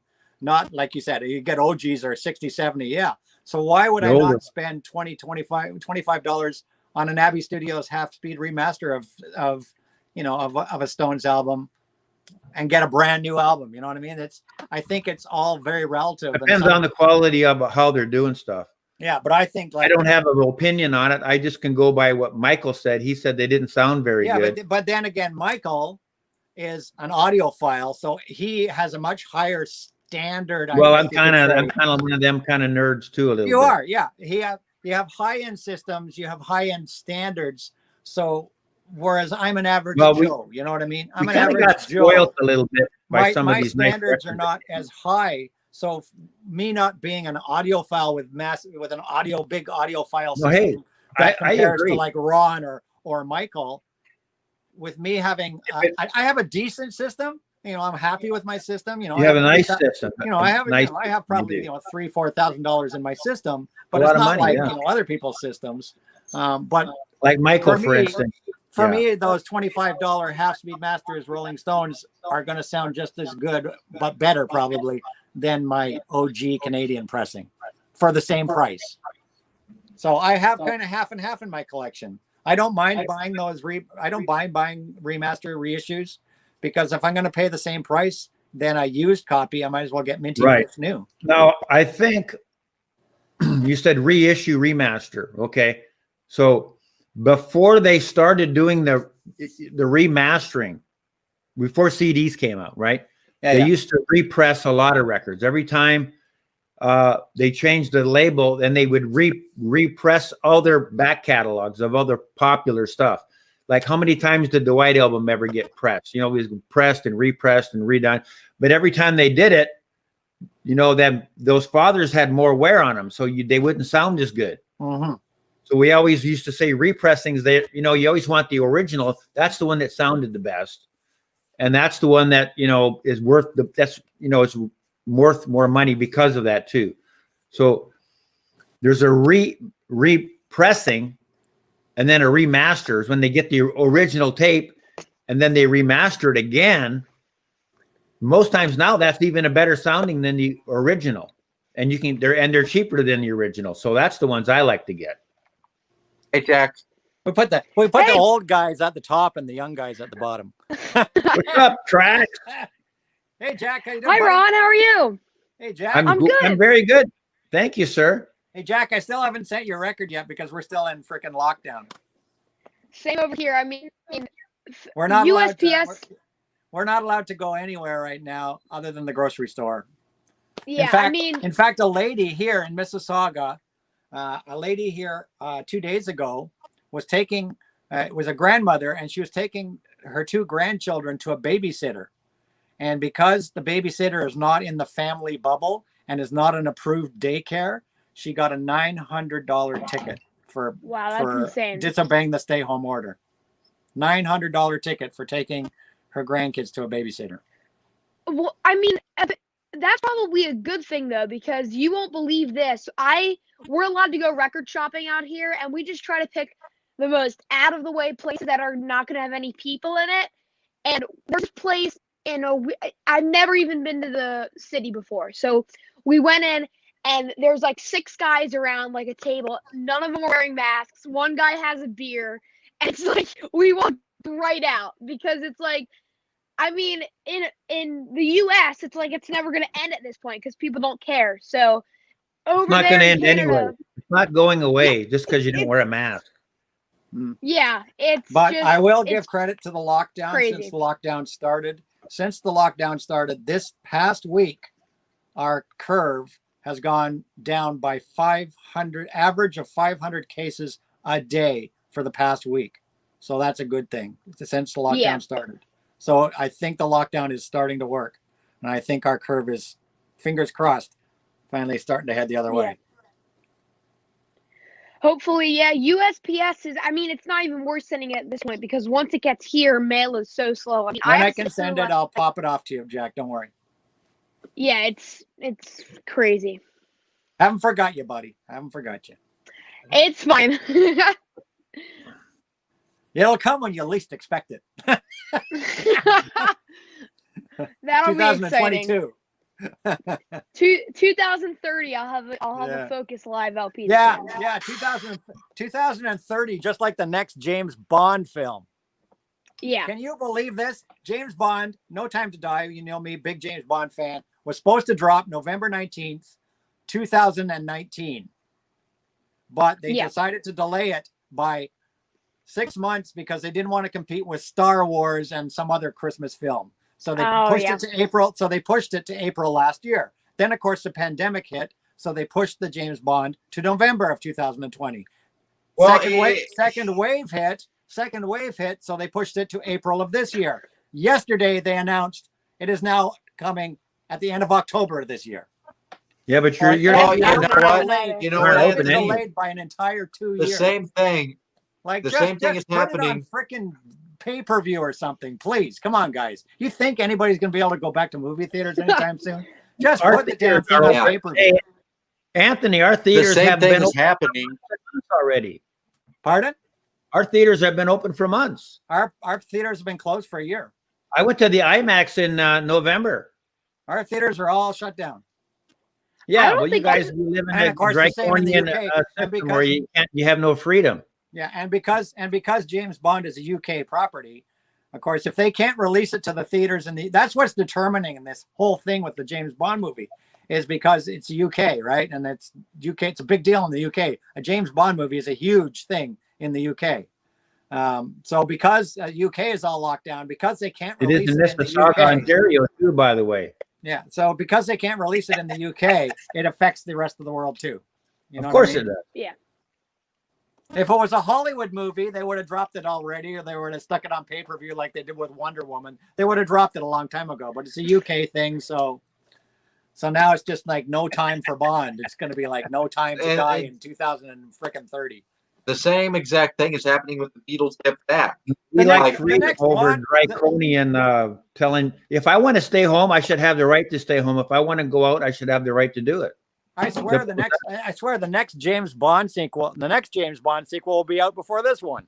And that's where I live. I live in a place where Because they you're make free to them, do they what make you them want to like do. every 2 or 3 years. By the time they get this one out, the next James Bond movie will be ready to come out. Like, holy I crap. live in a society where I can walk down the street and not get arrested and get a $900 fine for walking down the street. That's Oh, well. that's bullshit. They do what they got to do. Whatever. I mean, Yeah. it's not a big deal for me to stay home. Well, If what I'm it's- saying, Anthony, too, it's not your fault, and you can't, it's no sense getting all irate about it because what are you going to do about it? Exactly. There's nothing you can do about it. So I'm safe, I just I'm said safe, I'm that I'm healthy. happy that I'm living where I'm living, and then I can choose. I have a choice at least. You don't have one. That's what I don't I like. don't have it, and it's not a big deal at my age, the only person I feel really bad about is like for me and Your my daughter. mom, it's no big Yeah. deal. Is my daughter. I feel bad for my daughter not being able to see what she's a teenager, not being, not how old are you, Jack? 12. 12. Yeah, my daughter's 14. She's about to turn 15 in another month. That's a big deal for that age. It's a group, big deal for my daughter. This is her first year My- of high school. No high school my niece- dances, boyfriends, all that stuff that right. that happens when you go into grade 9. So I feel My bad niece for my is daughter. like 17, and she's got in Winnipeg. She's all locked down and all that stuff. and she's had to go to counseling because she's having a hard time dealing I with know my it. daughter puts on a happy face and she pretends like she's all good. And I hope she She is. was actually because hospitalized for about a week. That's how bad it was. I hope my daughter's okay. I worry about her. She seems to be okay, but she's a tough kid. But I Well, know, the I thing know about it's getting kids, to her. I know it's getting to her. and you know this, I don't have to tell you, but I just wanted to share it with other folks and to talk about it.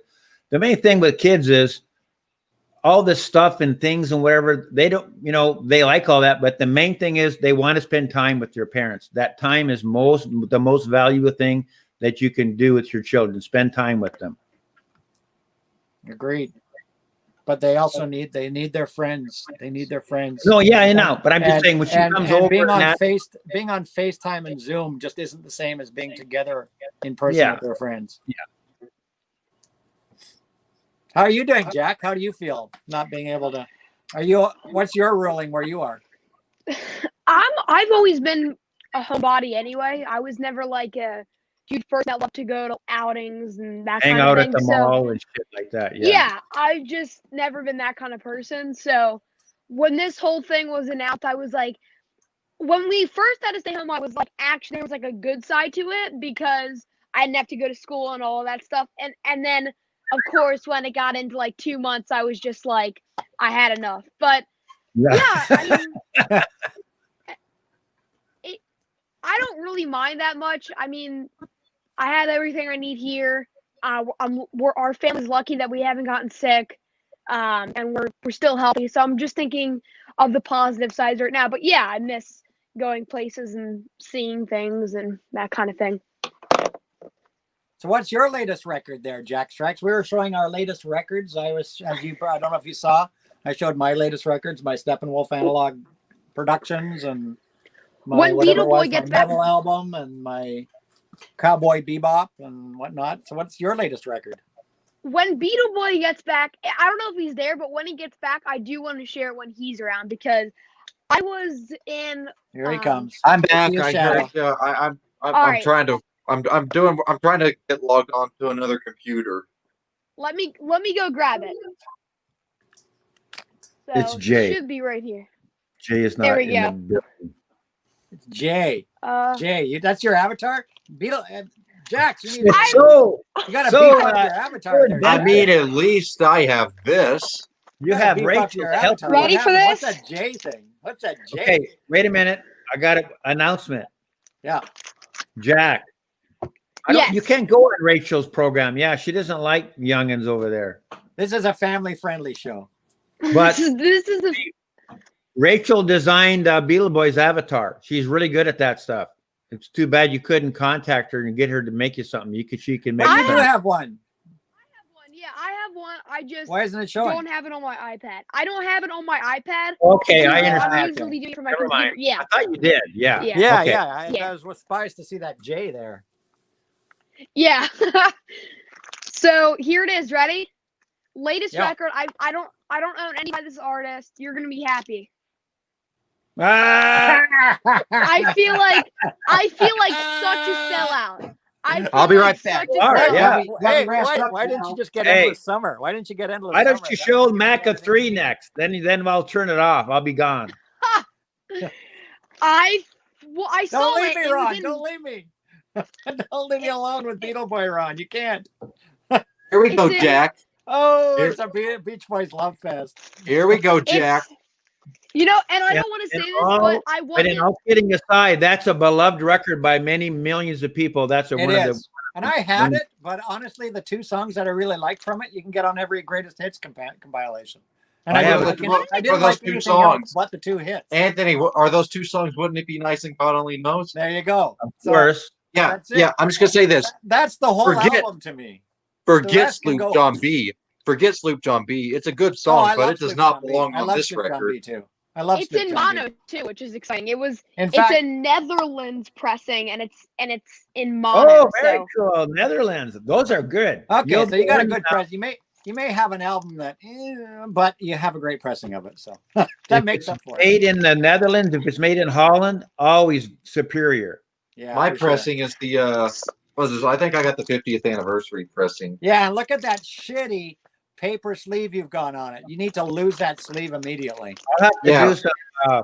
Look at this. Look how nice this looks. Yeah, but you're keeping it. Look, Beetle Boy, lose that paper sleeve. You're going to ruin it. It's what it came with. Yeah, I know. It's This crap. is the- You're going to scratch. You're going to have scuffs and you're going to have dirt on that album.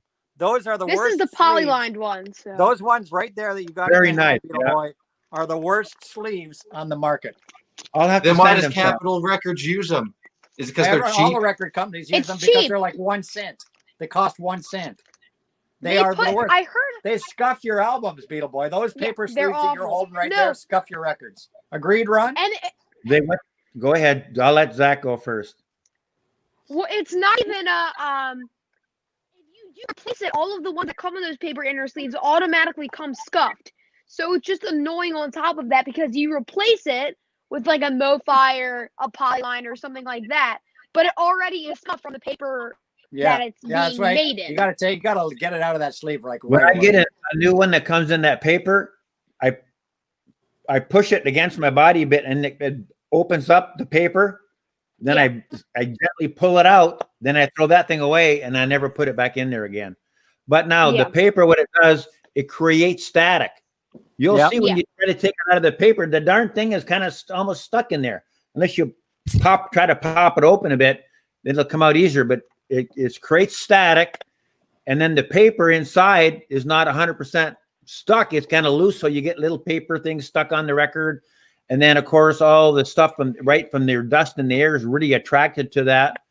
Then you got I'll nothing show but you the cleaning ones. issues.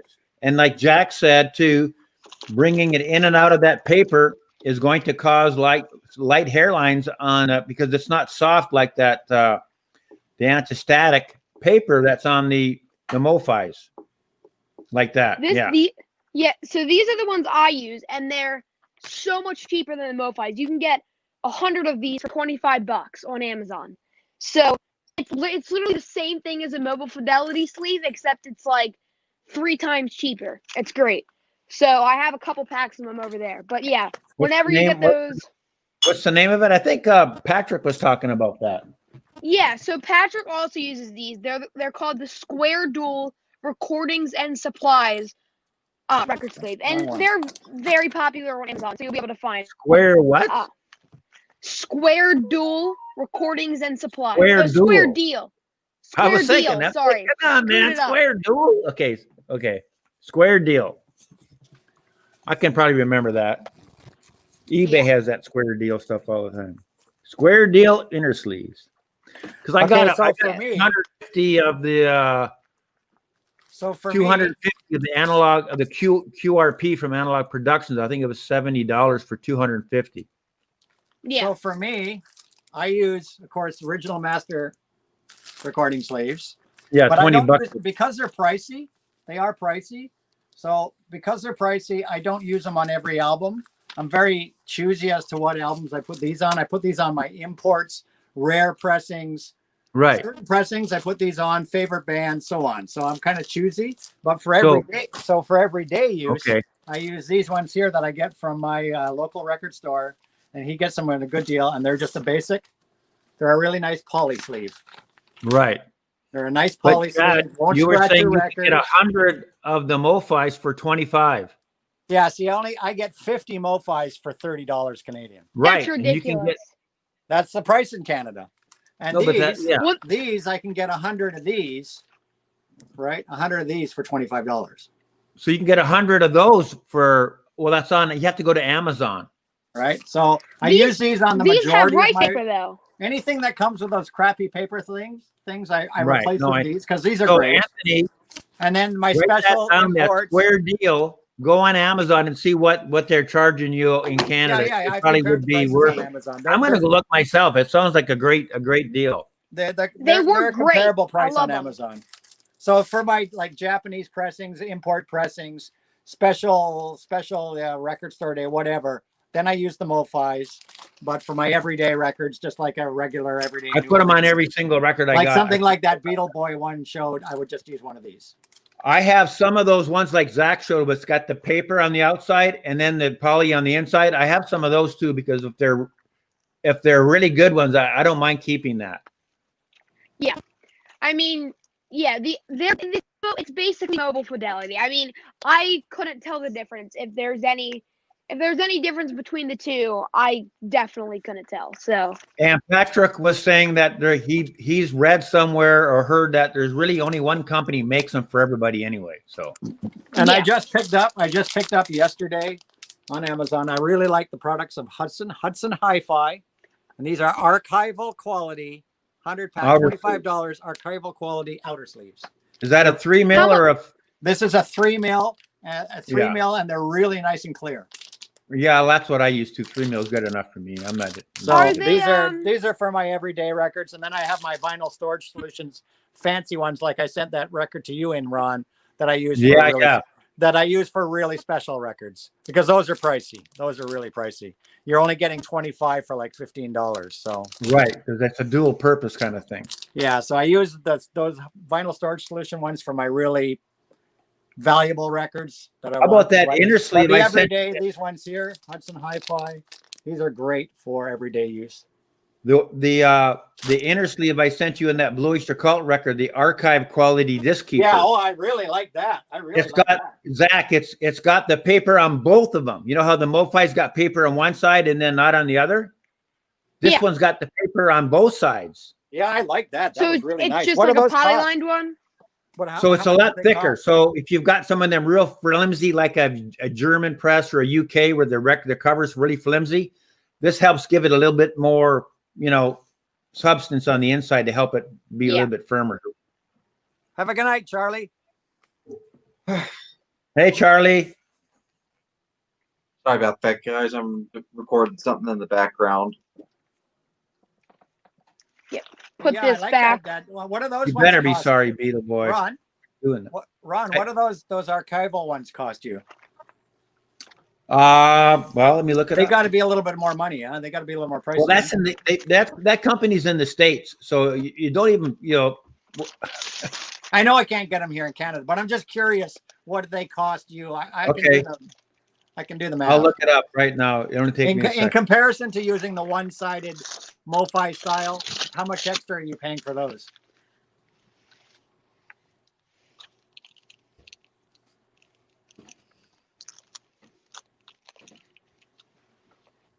Because it's basically a two-sided MoFi. It's what it is, yeah. I'll show Jax it. Because I got it right here.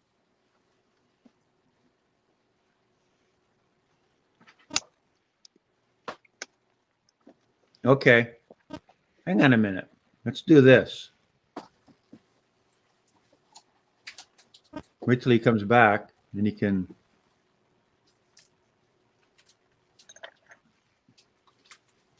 Hey, Anthony. Jax.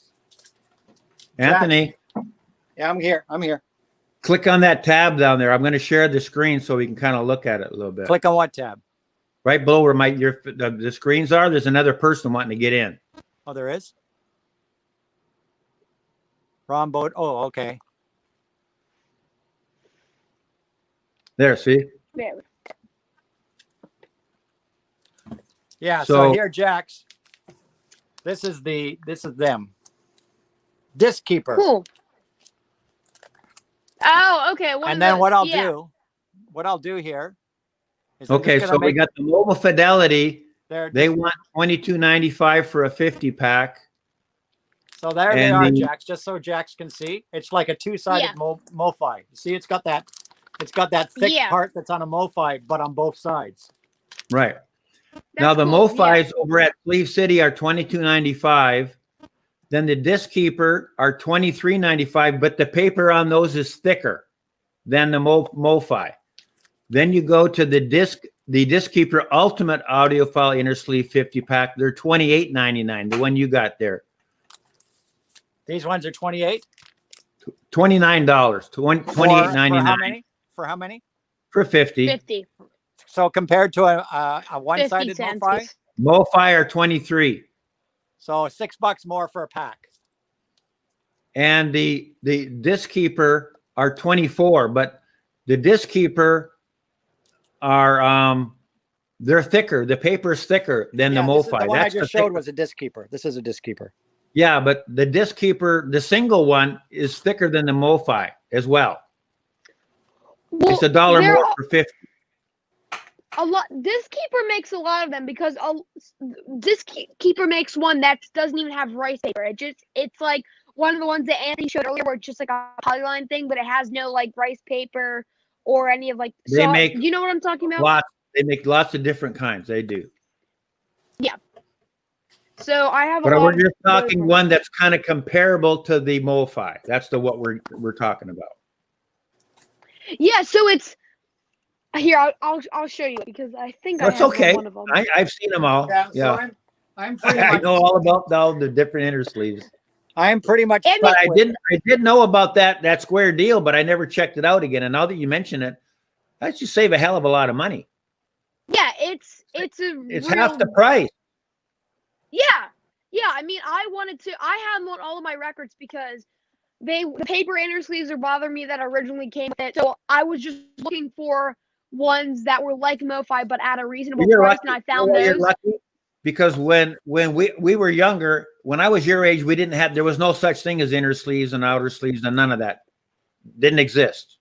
You Yeah. got what came with the record, and there was nowhere to buy anything. It was not a thing. Yeah. Then in the 80s, A&M started with some of those sleeves that were poly lined, and so you could actually go to A&M and buy them, but So they're not the quality of the stuff we're getting today. So I've had to rebuy it a number of times. I'm rebuying the inner sleeves too now. So this is a vinyl Yeah. storage. So this is a vinyl storage solutions archival sleeve Oh, well, that I that's buy. And fancy. these come from Canada, and as you can see, these are freaking clear. These are super clear. They're 4 mil. They're 4 mil, so they're nice and thick. They will not tear. You can like freaking yank on these; they won't tear. And what you do is you slide the record cover in this pocket here, tear off this strip, and seal the record jacket in it. And this is a reusable. This is a reopenable strip, so you're not like permanently sealed or anything. Yeah. So you slide the record jacket in this side, right up from the bottom, seal it, and then there's a separate pocket. There's a separate pocket here to slide the record in. So the record's going in one pocket. The album jacket is going in the other pocket. You've got 2 pockets. I saw those separated. on channel 33 RPM. Did he do Yes, like an and I've got it. interview? And if you Yeah. look, and Jack, if you look at back in earlier this year, I did a big 40-minute video on the entire Vinyl Storage Solution product line, because Vinyl Storage Solution sent me samples of everything they sell, and that's just Yeah. one. That's just one of their various sleeves, and they are super clear, super clear. This is one. This really, is, but I they're can't- pricey. They're a little more of a premium price. So, Yeah. but they're fantastic. I can't stand the resealable ones. I mean, I have one, and I still. But you don't have haven't to buy. used You, it. you can buy the reseal. And here's an option, Jack. Here's an option. You don't Like- like the reseal? Look at this. You don't like the resealable? This is an option. Same one I just showed you, right? Slide the Not that record jack, clear, though. slide the record in from the bottom. It's just got a flap. Flap, It's just yeah. got a flap you fold in. And then it's Yeah. the same idea at the top. It's got the Oh. pocket to slide the record in. But it's I don't not like- resealable. It's just got a flap that folds in. So you have your option. That Vinyl Storage Solution has so many different options for sleeves. And they Yeah, ship this from is the- Canada. They ship from Canada, so they're good for me because they're Canadian. Because to buy, like Ron said, to buy stuff from the US, the exchange rate shipping is just no value to buy The sleeves from shipping the is US. stupid. It's just Yeah. just stupid. All I can. So I'm stuck with either Amazon or I've discovered Vinyl Storage Solutions, and I love these guys. I They're would in check out Winnipeg. those square deal things, see what they go for in Canada. That would be, because you're going to be buying more records, so you need to eventually get something new. So Well, they're why probably not on spend Amazon. half the money and get the same product? Yeah. And they're probably on Amazon Canada as well, so I'm sure that's not. They are, Any yeah. trouble. It's just we don't Yeah. know what they're going to charge there yet. Yeah. There's so many different prices for Amazon Canada and Amazon US. I found that out the hard way because I recently sent something again to Frank from channel 33 RPM, and he bought this. I think it was like $100 Canada, which is about $70 here, US, and for like this box set, and I was like super into it. I was wondering what it was for. It goes for like $250 in US, and now it's not even in stock. The last time I checked, it wasn't even in stock on Amazon US. So it's weird how it's the same company, but in different countries it gets really, really strange with all that. For example, a MoFi one step costs you guys $125, correct? Yeah. 125 US dollars for a mobile fidelity one step in Canada. And I was just talking to my record store today because I wanted to see if he got the new Stevie Ray Vaughan in, and he goes, yeah. In Canada, on one step is $250. Yeah. Double the price of Crazy. the US. See, there's no need for that. But if you actually work it out, 125 US is around 40, 50 is around $180 Canadian. 125 US right now with the shitty exchange rate is like $180 Canadian.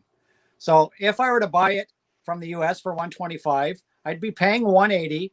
Then I would be paying 20 some odd dollars shipping. So I'm now up to over $200 just to ship it from the US. Then I'm going to get dinged. I'm going to get dinged at the Canadian border for GST, for taxes. And that's a $10 surcharge for processing, and then the taxes. And the taxes on $180 Canadian is 13%. So you're looking at about $30. So you take that $30 taxes, the $10 processing fee, the shipping fee, add it to that 180, it works out to like $240 Canadian. Even if I ordered the MoFi, even if I ordered that one step from the US, by the time I paid the shipping, the border fees, the taxes, everything, I'd still end up paying $250. Double the price. Hey, that's crazy. We get screwed. We get screwed up here. It's the exchange rate. We get screwed. I can't even tell you're holding anything up. Yeah, that's called the ultimate outer sleeve. That is really clear. Yeah, you it's like a single 50, vinyl storage solution singles are like that. The single 50 layer ones of these are for super clear. $13. 50 for 13. That's what I use. Yeah, I've been doing records for so long. I don't mind putting the record back in the cover and putting it in this. I'm happy. Yeah, People I mean, say, I don't really. How come you put the record back in the cover? Why don't you put it on the back? Because I don't want to do that. That's what the cover's for, to put the freaking record in. Oh, hello. Yeah. And here's That's one just more. me. You know, I've done it that way so long. I don't mind doing it. It's not a problem. Yeah. Here's one more for you. Here's one more for you. This is another Vinyl Storage Solutions one. And this is an inner sleeve that they developed last year. And they're good for if you have colored vinyl or a picture disc. They are super soft, so they won't scratch your records. Crisp. Look at that. Look how clear. Look how clear this is. That's an inner, a clear inner. Yeah. I have one really similar to that. And these are really nice. They're super soft and totally clear. And they're good for if you want to show off a record, like this picture, like this colored disc or picture I disc. like my MoFis. I'm happy with that. I'm good on So that. these are really nice for that, because MoFis have that just that off color. Those are a little thicker, so it stands up to more. Yeah, and these are fairly durable too. The only thing I don't like about the MoFi type sleeve, when you stick them in there, sometimes the corner will bend on it and they get creasing. Yeah. That's the only thing I don't like about But it. this is another Vinyl Storage Solutions option for people that want to. This is like get a the same ring thing, I color think. Go ahead, Zach. So this is like this. I think the same deal. So Yeah, that's very right. similar. Very That's similar. right. Very similar. yeah, They could have even. Where did you get that? Did that come? Did the record come with that? it did actually. Yeah, it's California Jam, Black Sabbath, some sort of bootleg. That company could have actually bought those ones. Some kind of They could have bought bootleg. them from Vinyl Storage Solutions. Something, I don't know. Yeah, Right. definitely doesn't sound great, but it's kind of cool. That's So, why I kind of stay away from bootlegs, because I'm too, I have to at this point. Yeah, they. here's the don't thing. sound great. And I'm going to change the subject now totally. And I was talking a little bit about this to Mason, and talk a bit about on Rachel's show a little bit. And I discussed it with my cousin today. Back when the VC first started, you're going back over 10 years ago. Yeah. or more. Actually, you know, when you let's just talk about the middle 80s and then the 90s and those years, right? People started buying compact discs, right? They started buying CDs. And in Canada now, they were all like $20. All the CDs that came out, they were like $20. So that was a lot of money. That's very expensive. So what a lot of people did, they said, you know what? I really like CDs. I think they sound better than records, but I can go take my $20. I can go down to the record store and I can get 5-6 records for that money. I can only buy one CD. Then I can go down to the Goodwill store. Everybody's trading their turntables in. I can get me a pretty good turntable for $50. And then I can go down to the, you know, if I buy 5 CDs, that's $100. Man, I can get 25 records, 30 records for that. Yeah. Later, Dead And- Wax. So that's what a lot of people were doing. And that's why they got into records. It wasn't the way I did it, I was always buying records. Yeah. And then when the compact disc came out, they're all saying, this is the future. This is better than records. I said, okay, well, let's have a listen to it. Yeah, they sound good, but something was kind of off about it.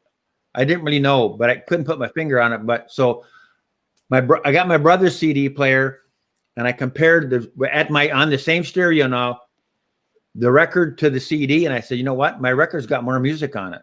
It's more information. I can hear more of the guitar picking and more of the strings and more of the drums and the skin. I don't hear that on the CD. This is in the 80s. The CD wasn't very good at that point yet. So I said, I'm just going to stay with records because I'm happy with it. I'm okay with that. But then in the 90s, but anyway, so then in the 90s, the records got to be a little bit more expensive, but it was like classic records and analog productions. And those people were making records. They made them the way I love records because that's who was buying them, right? Then in the 2000s, 2010 or so, a whole other group of folks got into records that it wasn't about the sound anymore or the quality of the record or anything else. It was about, because it's vinyl. Yeah. See, that kind of changed the whole thing back now to where the record prices are getting crazy. So if you are a person on a budget and don't have a lot of coin and you want to have a great sounding stereo, go buy $100 CD player and start buying a whole bunch of CDs for $2-3 a piece. Yep. You'll be a lot better off in trying to use CDs are a dime a dozen now. Because this record stuff is not for the faint of heart. It's expensive. It's an expensive hobby. It is. Well, Yeah, it is. But at the same time, Brian, you You No, get I'm what you just pay saying. for. from my point of view, it's not. It's just kind of nice to be able to hold the record in your hand and kind of watch it spin on the turntable. Well, there is. I guess there that's has the always attraction. been- But I'm just saying, as far as what people did back in the day was the same reason that you should do it now. Now it's the time to buy the CD. They're the cheaper ones. That's the more economical way. It's funny how it's all flip flop. well, with my But there point is- of view, there as is a magic that people discover. There is a magic that people discover, and I've talked to other people about it that are new to records that they never realized with digital media and even CDs because they have the small little booklet and this and that. But there's a magic that happens to people when they take a record out of the jacket and put it on the turntable. You're much more in touch with the record than you are streaming something Right. digitally or throwing a CD in a CD player. That act of putting it on the turntable, dropping the needle, there's something about it that captures people. Well, And putting the needle down on the record and holding that big record cover and looking Michael at the Fremer- beautiful cover art, opening it up and looking at the beautiful cover art and reading the Yeah. liner notes, not looking at a little CD book like this going, like there's a Right. magic to records that Michael can't Fremer combine. has described it where the analog experience, there's some information on that analog record where you get more of an emotional experience from the sound. On this, a lot of times when you're playing CDs, you find yourself, you're looking at your phone, you're doing other stuff, you can watch.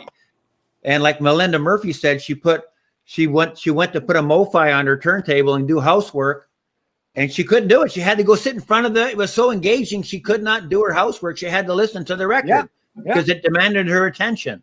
Yep. But you So put a my CD on, you won't have any trouble doing that. You can do your housework and you do your homework and do all that stuff. Yeah, that's when I play a lot of my CDs and stuff, is when I'm just doing crap around the house, you know. Yeah, that's when I do it like a stream. I'll say, "Hey Google, play some." When do you play stuff off your phone? Me? Yeah. In the car or when I'm walking the dog. Right. That's about it. What's the point of playing your phone when you have this? It's like when I think of something, the point Well, yeah. of my phone Yeah, I don't and Apple stream Music. nothing off. I don't stream nothing Well, off my phone at I'll home. tell you what. When you're not at home, when you're on the go, like when you're out, Yeah. you know, and That's away what from it's your for. turntable, that's the benefit of streaming. That's what it's Right. for. And Mostly I stream from my phone. I mean, I have the ability to stream to the car, but mostly my streaming is done if I'm taking the dog for a walk and I just listen on the Right. You know, on but my hey, you guys, headphones, we- because in my car has a hard drive. And so whenever I put a CD in the car, it automatically records the CD to the hard drive. yeah, Then Anthony, then I never have need that to bring too. the CD in the car again. I have that too. It's called a hard disk drive, and you put the disc in. you have a Actually, crappy the- stereo. It's actually just a record. flash drive. It's actually just a flash drive. But Well, the for point me, is, it's though, my car. You well, put for the me, it's CD a in the built-in car. hard disk drive, and you Beetle put boy, the hold CD on. in. Beetle boy, let me finish. You put the car. I take a CD in my car. I put it in the car. It records it. I never need to bring the CD back to the car ever again. I now have like 400. Exactly. I have 400 CDs stored in my car. But here's the thing: the sound quality sucks. No, it's fine. At least on It's- mine. No, well, I have a $40,000 car, so it's got a decent stereo. Oh, okay, yeah, because mine is a Dodge Caravan from 2008, and No, mine's it's got- mine's a 4-year-old Accord fully loaded with a high-end stereo. So when you put a Okay. CD in there, the recording is identical to the CD. It's a Going- high, No, it's a high bit rate. when I do it with mine though, MP3 the recording is like the CD sounds really good as a CD can sound and played in a car. And then after I get the recording through, it sounds like that Yeah, sound because quality's it's been probably cut in recording half. it. It's Sounds probably like the sound recording it at quality's been cut in 96. half. I'm like, what the hell, man? Yeah, because you know why? It's ripping your CD, which is normally done at like 320 kbytes per second. It's ripping it at like 96 kbytes. It's compressing it like really badly. But whereas my stereo is ripping it at the same bit rate and the same kilohertz as the CD's recorded at, so it's making a duplicate. Yeah, well, let's make it easy. When I'm at home, I usually listen to stuff on vinyl, or if I don't have it, I'll ask Amazon Echo to play it. When I'm in the car, I usually play CD. When I'm anywhere else, I get this thing, or the or the digital audio player if it's something that Patrick's put on there. Going back to the record thing, I think what you said, Ron, with the whole thing that CDs are cheap now and records are getting more and more pricey. Yeah, I would agree with that with new reissues. And this is also going back to what you talked about earlier on stream with originals and reissues. But what I feel is kind of discouraging people from the hobby is record stores that are jacking up used prices to like $20-$25 for a reissue. That's just the norm here. That's the norm here in Canada now. Yeah, records that feel used to be $5 are now $20. Yeah, Yeah. they are. It is. That dog doesn't look supply and ugly. demand. Supply and demand. That dog does not look like ugly. What? Well, the only dog that I've known you to have is the pug dog. You That's call him no. This Pugsley. is my other dog. This is my other dog. This is my other dog. Oh, okay. This is my Shih Tzu.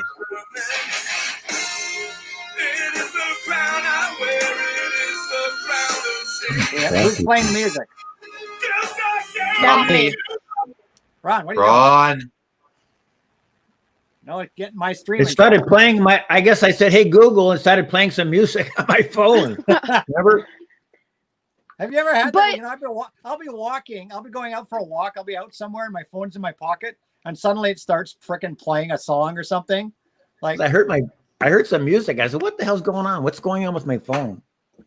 Okay, you three entertain the stream for a minute because the dog came here, and I know she came here because she's looking for some din, aren't you? You want some dinner? Yeah, that's either that or she's got to go have a tinkle, one or the other. No, They're she both wants important. it's dinner time. Yeah, So does she need to go? I'm just gonna go Either feed needs the to go dog. bless the rains in Africa, or she needs to go bomb Iraq. No, she's looking for dinner. So I'll be right back in 2 minutes. So you guys carry on the. Anthony, while you leave, I guess conversation. I'll head out too. I also need You to don't have have to some dinner. leave. So. You can just you three can just carry on the conversation. I'll only be like 2 minutes. All I'll be right back. We'll wait the 2 minutes. I'm just gonna put the Yeah, food. and I'm plus just gonna I put need the somewhere food to in the be dog right dish. now because there's nothing else going on. I'm just gonna put You the know, food in the dog dish. Brother Brian's streaming, but I don't really want to go over there right now, so I'd much rather be here. I'm only gonna be on for about 30 more minutes. So if you want to hang out for the last 30 minutes. Yeah. My earphones are slowly running out of battery, so hopefully that won't play into when I leave. So do we have anything else to talk about now that Anthony's gone? I feel like we're just gonna lose. Yeah, I all got of my- some information. I got some Oh. information from one of my. I'm gonna pull out my Rush archives that I can talk about Rush with Beck. Okay. Because I've been listening to some Rush and I'm impressed. I'm always ready to talk Rush. What was your can share- information, Ron? I got it. We were talking about the Ortofon cartridges on my show last Sunday about how it's what I assumed anyway was that it was you have the Ortofon red, the blue, the bronze, and the black, right? And usually it's just a cartridge body and then the different styluses you can interchange. Yeah. So I had a subscriber, Mr. John Wrighton. He told me that the red and the blue stylus can be changed using the same body, but the bronze and black, you need to get a new cartridge. Yeah. You shouldn't put the black or the bronze on the red or the blue cartridge. You can mix the red and the blue, but the bronze stylus goes with the bronze cartridge and the black on the black. It has a slight difference on the inside of the cartridge body, and you can tell. I have used all four of them for a few years and found Audio-Technica Micro, which Pat recommends, and it's far superior. Right. That is true. Jack, So, as of right now, I'd have to say that this album Fly By Night's my favorite of what I've heard. And these other ones here. how about Moving Pictures? You heard that one yet? This isn't in the archives. The archive here. I'll get my scooting with my chair. The Fly By Night. So the archive is the first 3 albums. And my sign is. So you have in the box set the first album, right? Yeah, I guess it's the group's first 3 albums, like you said. Yeah. So. Yeah.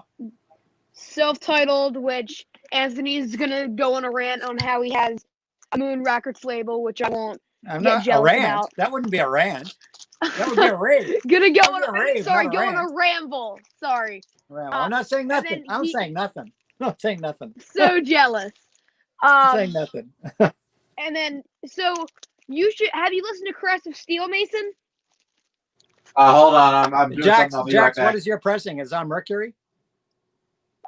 Yeah. So I think they're both the same. So this one. Is it the red Mercury or the one with the buildings? This is the Where one did I with the put buildings. that? Oh, it's over here. Buildings. Yeah, the one with the buildings.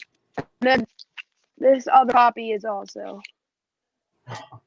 Yeah, that was the kind of the norm. Yeah, I mean, they're even these are hard to find out because these and then of course with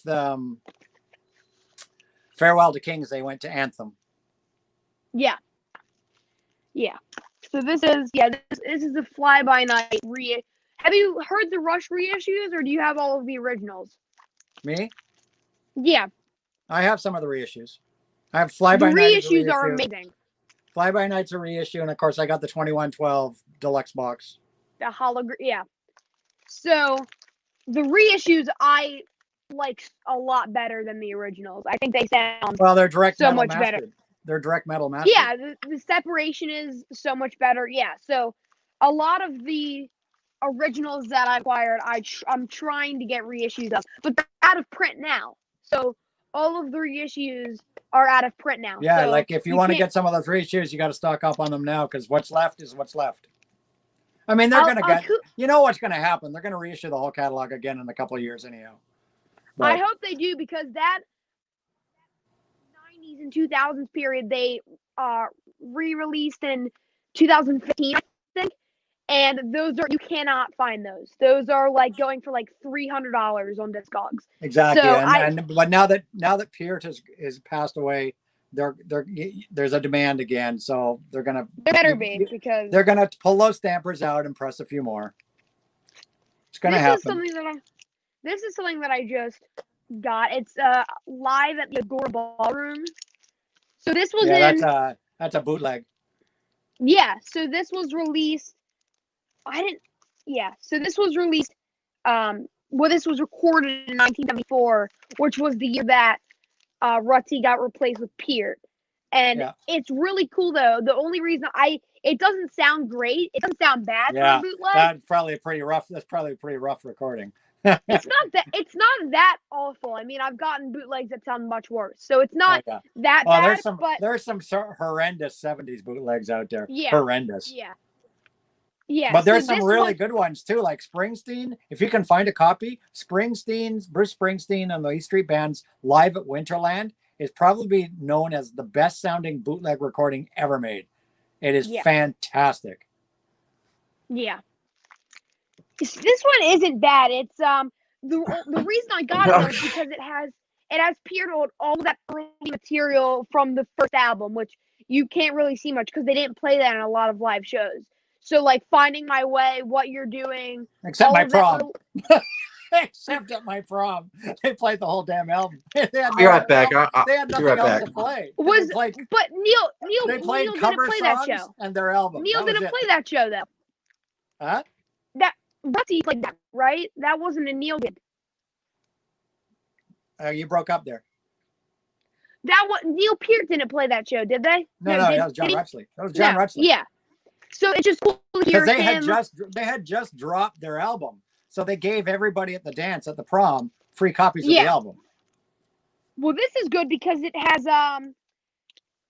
Neil on all that stuff, and it's a week before they release Fly By Night. So this was when they're Anthony. Yo.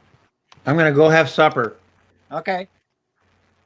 8 o'clock. I gotta go have my supper. We'll see you later. Yeah. We're only gonna be on for about another 15. We're gonna be on for about another 15 minutes. Good seeing you, Zach. 15 more minutes and we're shutting her down. You're welcome. Bye-bye. I'm gonna go till 8:15 because I started at 5:15. So I'm gonna go till 8:15 and then we'll call it.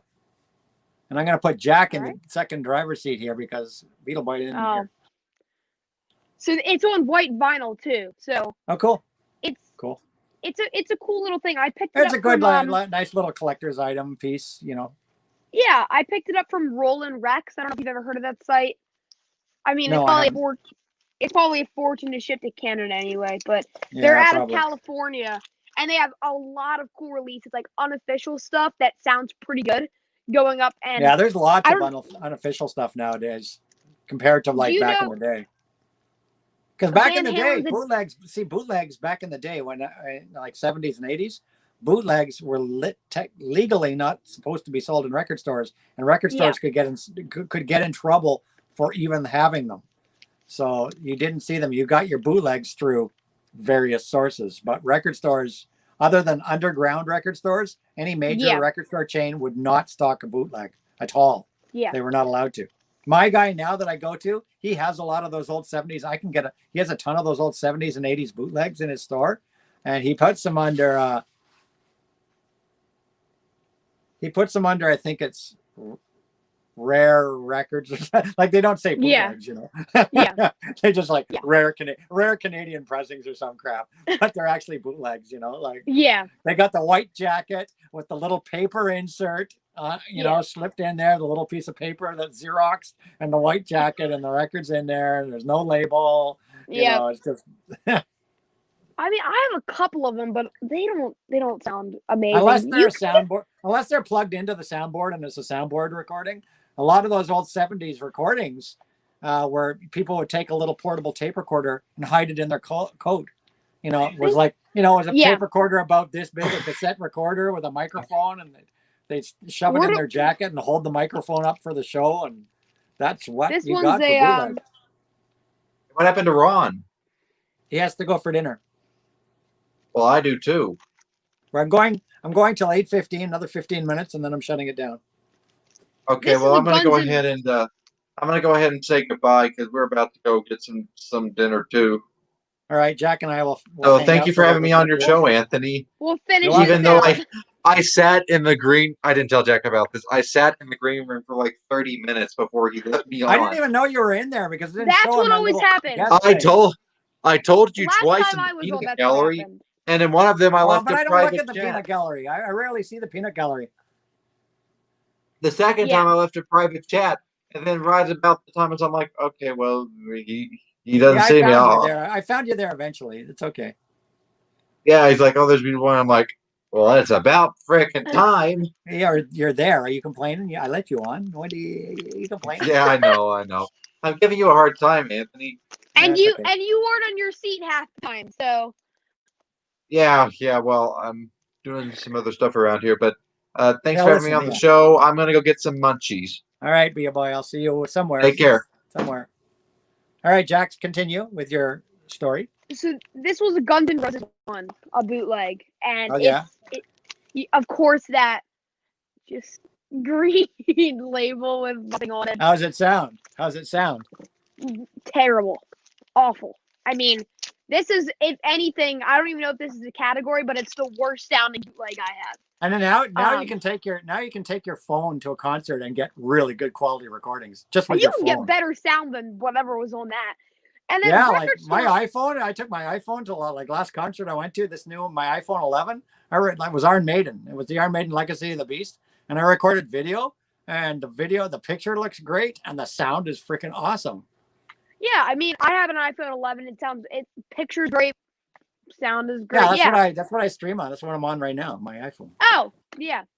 That's what I use for my stuff. Yeah, I have a camera and a little Bluetooth kind of microphone here, but now a lot of bootlegs are packaged. A lot of the newer bootlegs are packaged by someone, like you said, like that Rush one. They're packaged and they do like a nice cover on them, and they do a colored vinyl. They put lots of bells and whistles on it to make it look professional, even though it's just a bootleg. Yeah. I mean, that's the same thing with this. Back in the old days, they'd buy the generic white covers for bulk, and they'd Xerox the paper and shove it in. But now everybody has the ability to print nice covers at home if they wanted to. Like, printing technology is cheap, and you can do such nice things now.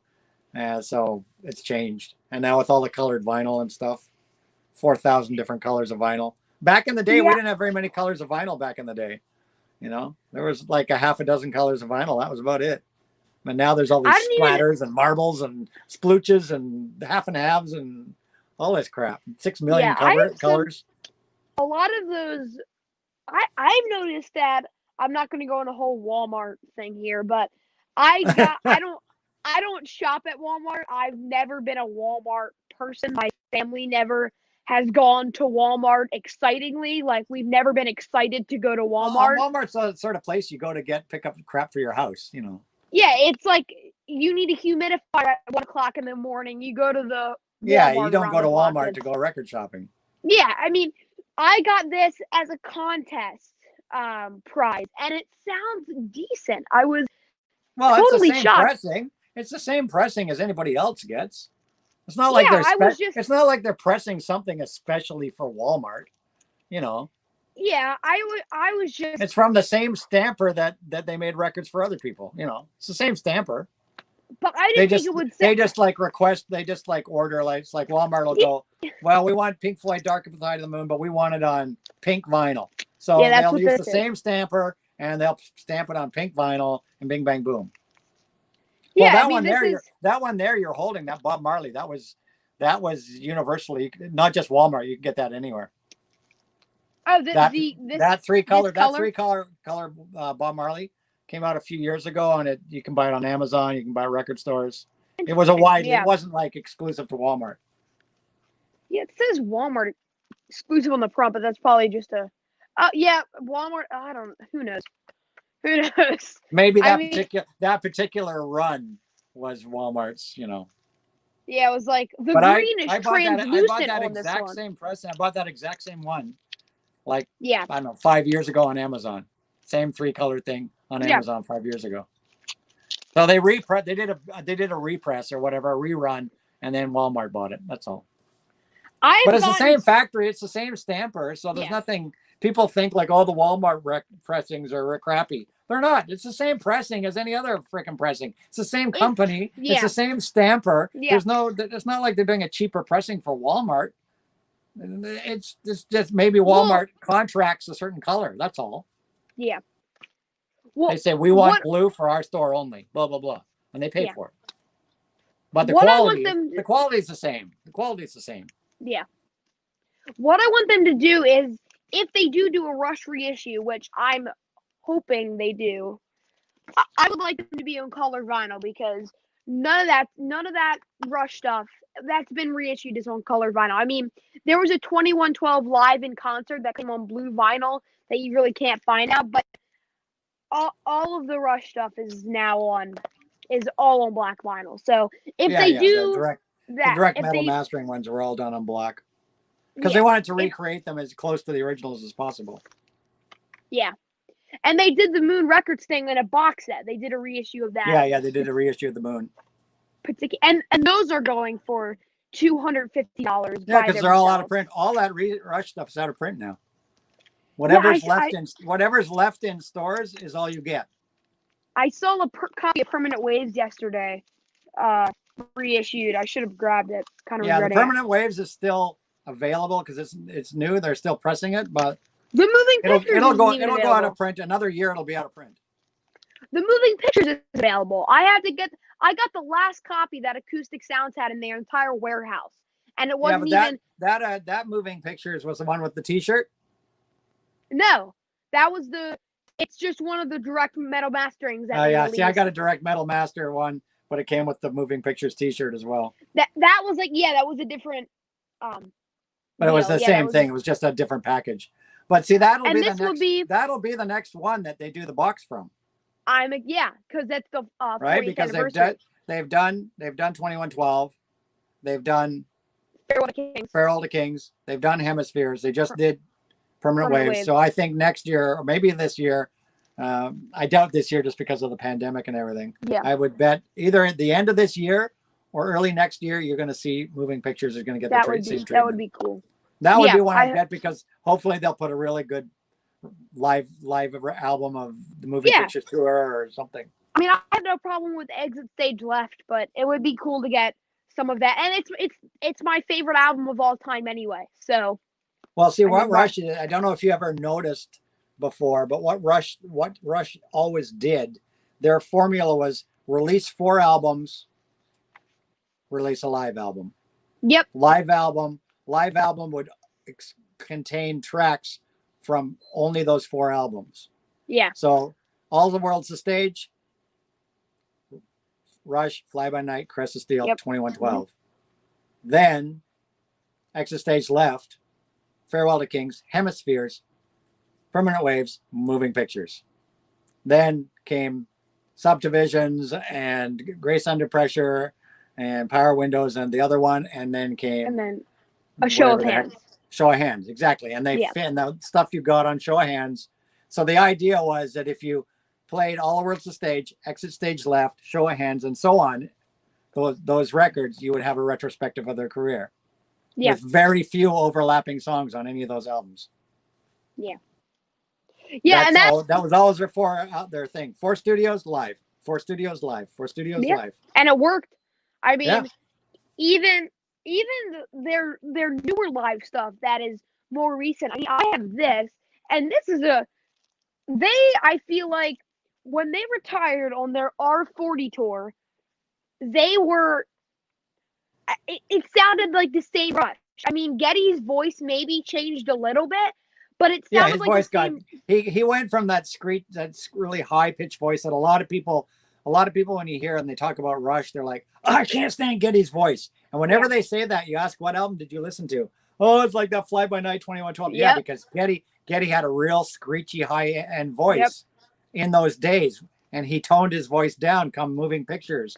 And so, and when everybody bitches about his voice, it's always those early albums. Yep. Yeah, I mean, this is more recent, 2011. Time Machine. It's a 4 LP box set, and they sound great. I mean, sometimes I feel like Neil sounds better on this than he has it on like a Show of Hands. Neil always sounds great as always, but I feel like on this he sounds better than a Show of Hands. I mean, he truly never changed. I mean, up to that tour that I saw them on, their last one, they never changed. For me, one of my favorite later day Rush albums, which I haven't got on vinyl yet, and I don't think they even released this other one on vinyl yet, was Snakes and Arrows. Yep. That's a great one. Snakes and Arrows. I think this was done with direct metal mastering, but I missed it, so I'll watch for it next time around. Snakes and Arrows, but the live, this one here is really good. And this one hasn't. And I went to see this tour, and I have never seen this released on vinyl yet. So hopefully they will release this one day on vinyl, because this is a good show. This is a really good show. Yeah, they sounded good on their. They sounded great on their Counterparts tour. They sounded great. I loved it. That's the most underrated Rush album for me. Counterparts. Do you know that one? Yeah, I love Counterparts with the screw on the front. Yeah, Nobody's Hero. And then I don't care too much for Test for Echoes, but I really like Roll the Bones. I like Roll the Bones. I like Counterparts a lot. The Counterparts was almost a return to like Caressa Steel Fly By Night era. Counterparts was a really, really heavy album. Leave That Thing Alone is one of my favorite Rush tracks. Just that pure, like, awesome bass tone that Geddy gets. Yeah, I mean, Nobody's Hero. Yeah, Nobody's Hero is an amazing song. That awesome acoustic thing that comes in. That was a really, really good one. And they don't play that hardly ever live. I think they played Leave That Thing Alone in the Time Machine tour, and that was like the last time they played it. And another one I'd like to see pressed on vinyl that hasn't been pressed on vinyl yet is the Covers album. Feedback. I have that over there. It's pressed on vinyl. I haven't found a copy here. I really want a copy of that here. I've got it on CD, but not on vinyl. Yeah, it's a great one. I have it. This guy. Good. You can just mail it to me. Oh, great. That's a great album. My only complaint with that album is they only did 5 freaking songs. Why didn't they do it? Why didn't they do a full album? Yeah. Why did they make it an EP? Why did they only do 5 songs? Why didn't they do 10? Why didn't they make a full record? Yeah, I love their. Because all the versions on there, Mr. Soul, their version of Mr. Soul is absolutely excellent. Yeah. Yeah, it's really good. You could probably find it over there. You can't find it. Yeah, it's not easy. There weren't many pressed, so not easy to find. And it hasn't been done with the direct metal mastering thing yet, as far as I know. No, I think it was. It was on yeah, this was released with the direct metal mastering. What's the date on that jacket? Does it say?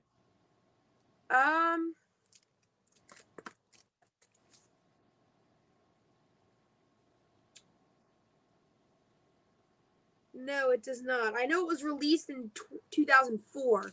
Yeah, the original, yeah. Yeah, I don't know when this one was released. Yeah, it's with the rest of them, the 200-gram Quality Records pressing. Yeah. I'll have to watch for it. I haven't seen a copy anywhere here. Yeah, I bought it. Certainly, if I did, I'd grab it right away. That's for sure. Yeah, it's a really good one. Yeah, and no one talks about that record. No one talks about that record. I mean, I know. I don't know why. It's a great. Some people just don't. Some people don't like covers albums. Just like we were talking about this one earlier, the Golden Earring covers album. Fantastic covers album. Absolutely fantastic. Yeah. Yeah. No one talks about that one. I don't know why. That's a really good one. Well, a lot of Rush fans, they're really picky about the later Rush catalog. Yeah, What was the one after Test for Echo? Vapor Trails. A lot of people don't like Vapor Trails at all. I'm not a big fan of Vapor Trails either. I think it was not that great for me in the beginning. Even Test for Echo, I had Test for Echo. I bought it on CD, and I wasn't a big fan of it, and I ended up trading in the CD, and I've never replaced it. I don't know. Test for Echo had like Far Cry. Far Cry was like the only really great song on Test for Echo for me.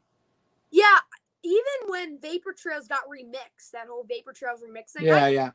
That was even worse than the original. I know, because they knew that Vapor Trails was screwed up, and then they tried to remix it, and it didn't help. No, yeah. And Clockwork Angels was Snakes and Arrows was definitely the best 2000s album, I would say. And Clockwork Angels, of course, was 2010. So, but of all their output from 2000 to 2010, I think that Snakes and Arrows was the best. That was the perfect way to close out their career, that album. I mean, it has The Garden. That song Caravan is killer. I know. That record is great. And again, they have reissued it, and it's going for 100. Yeah, they need to reissue that freaking thing. I do think though, in like 2 or 3 years, they will release the rest of that catalog. I think they're going to go through it. They'll probably reissue everything. Like I said, every time somebody dies, it's an excuse that you watch. Eddie Van Halen died. You watch. You're going to see Van Halen reissues. All those rare Van Halen albums like Balance and whatnot, they're all going to be reissued. Guaranteed. Because they cash in on death. Record companies cash in on death. Going back to that Roland Rex thing, that their last album again, A Different Kind of Truth, that's going for insane amounts of money. I just bought it on unofficial press, and he ripped it and basically sent me a recording of it. It sounds just like, it sounds great. I bought it for $30. Mm-hmm. And it's going for what, $350. That's like the only one on the market. Yeah, some of these unofficial recordings, they're worth money. They're worth money because the records companies don't re-release them, and so they lose out on these unofficial recordings. And somebody does a good rip and a good pressing, because anybody can rip an album nowadays decently and press it themselves if they want to. Yeah. I've got a pressing of Mirror Ball by Neil Young and Crazy Horse. Sounds freaking fantastic. Neil Young and Crazy Horse have never released that album officially, but I have an unofficial pressing. Cover looks gorgeous. You wouldn't know it was unofficial. You know what I mean? I've always wondered something, and I don't know if people can do this. Have you watched Frank's newest video, the newest one that came out Friday? No, I haven't watched yesterday's one yet. So I'm actually featured in it, which is exciting. But in it, there was a record pressing print in South Dakota, and it's dirt cheap. It looks like the guy does it from his house, and people love it. I looked at his reviews and all that kind of thing. I'm wondering if I can send a picture of the cover and Skid Row's material from their third studio album and send it to him, and he can just do that, and he'll press one record for me. Oh yeah, there's a few record places. I can even give you websites where you can go and you can give them the song, give them the MP3 file, you upload the files, and they will press the album for you. You give them the artwork, they will press the artwork, and they'll even make a picture disc for you. If you want a picture disc, they'll make a picture disc for you. Yeah, well, I don't understand why people don't do that. And I've got unofficial, recordings. Yeah, at that point, I'll just do that.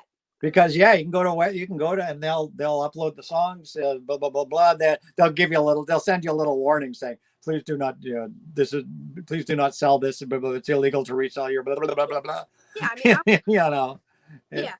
They're skirting the law because on the internet, it's hard to have borders on the internet. So what's illegal in one country, for example, let's say it's illegal to press records because you haven't got the licensing rights, blah, blah, blah, blah, blah.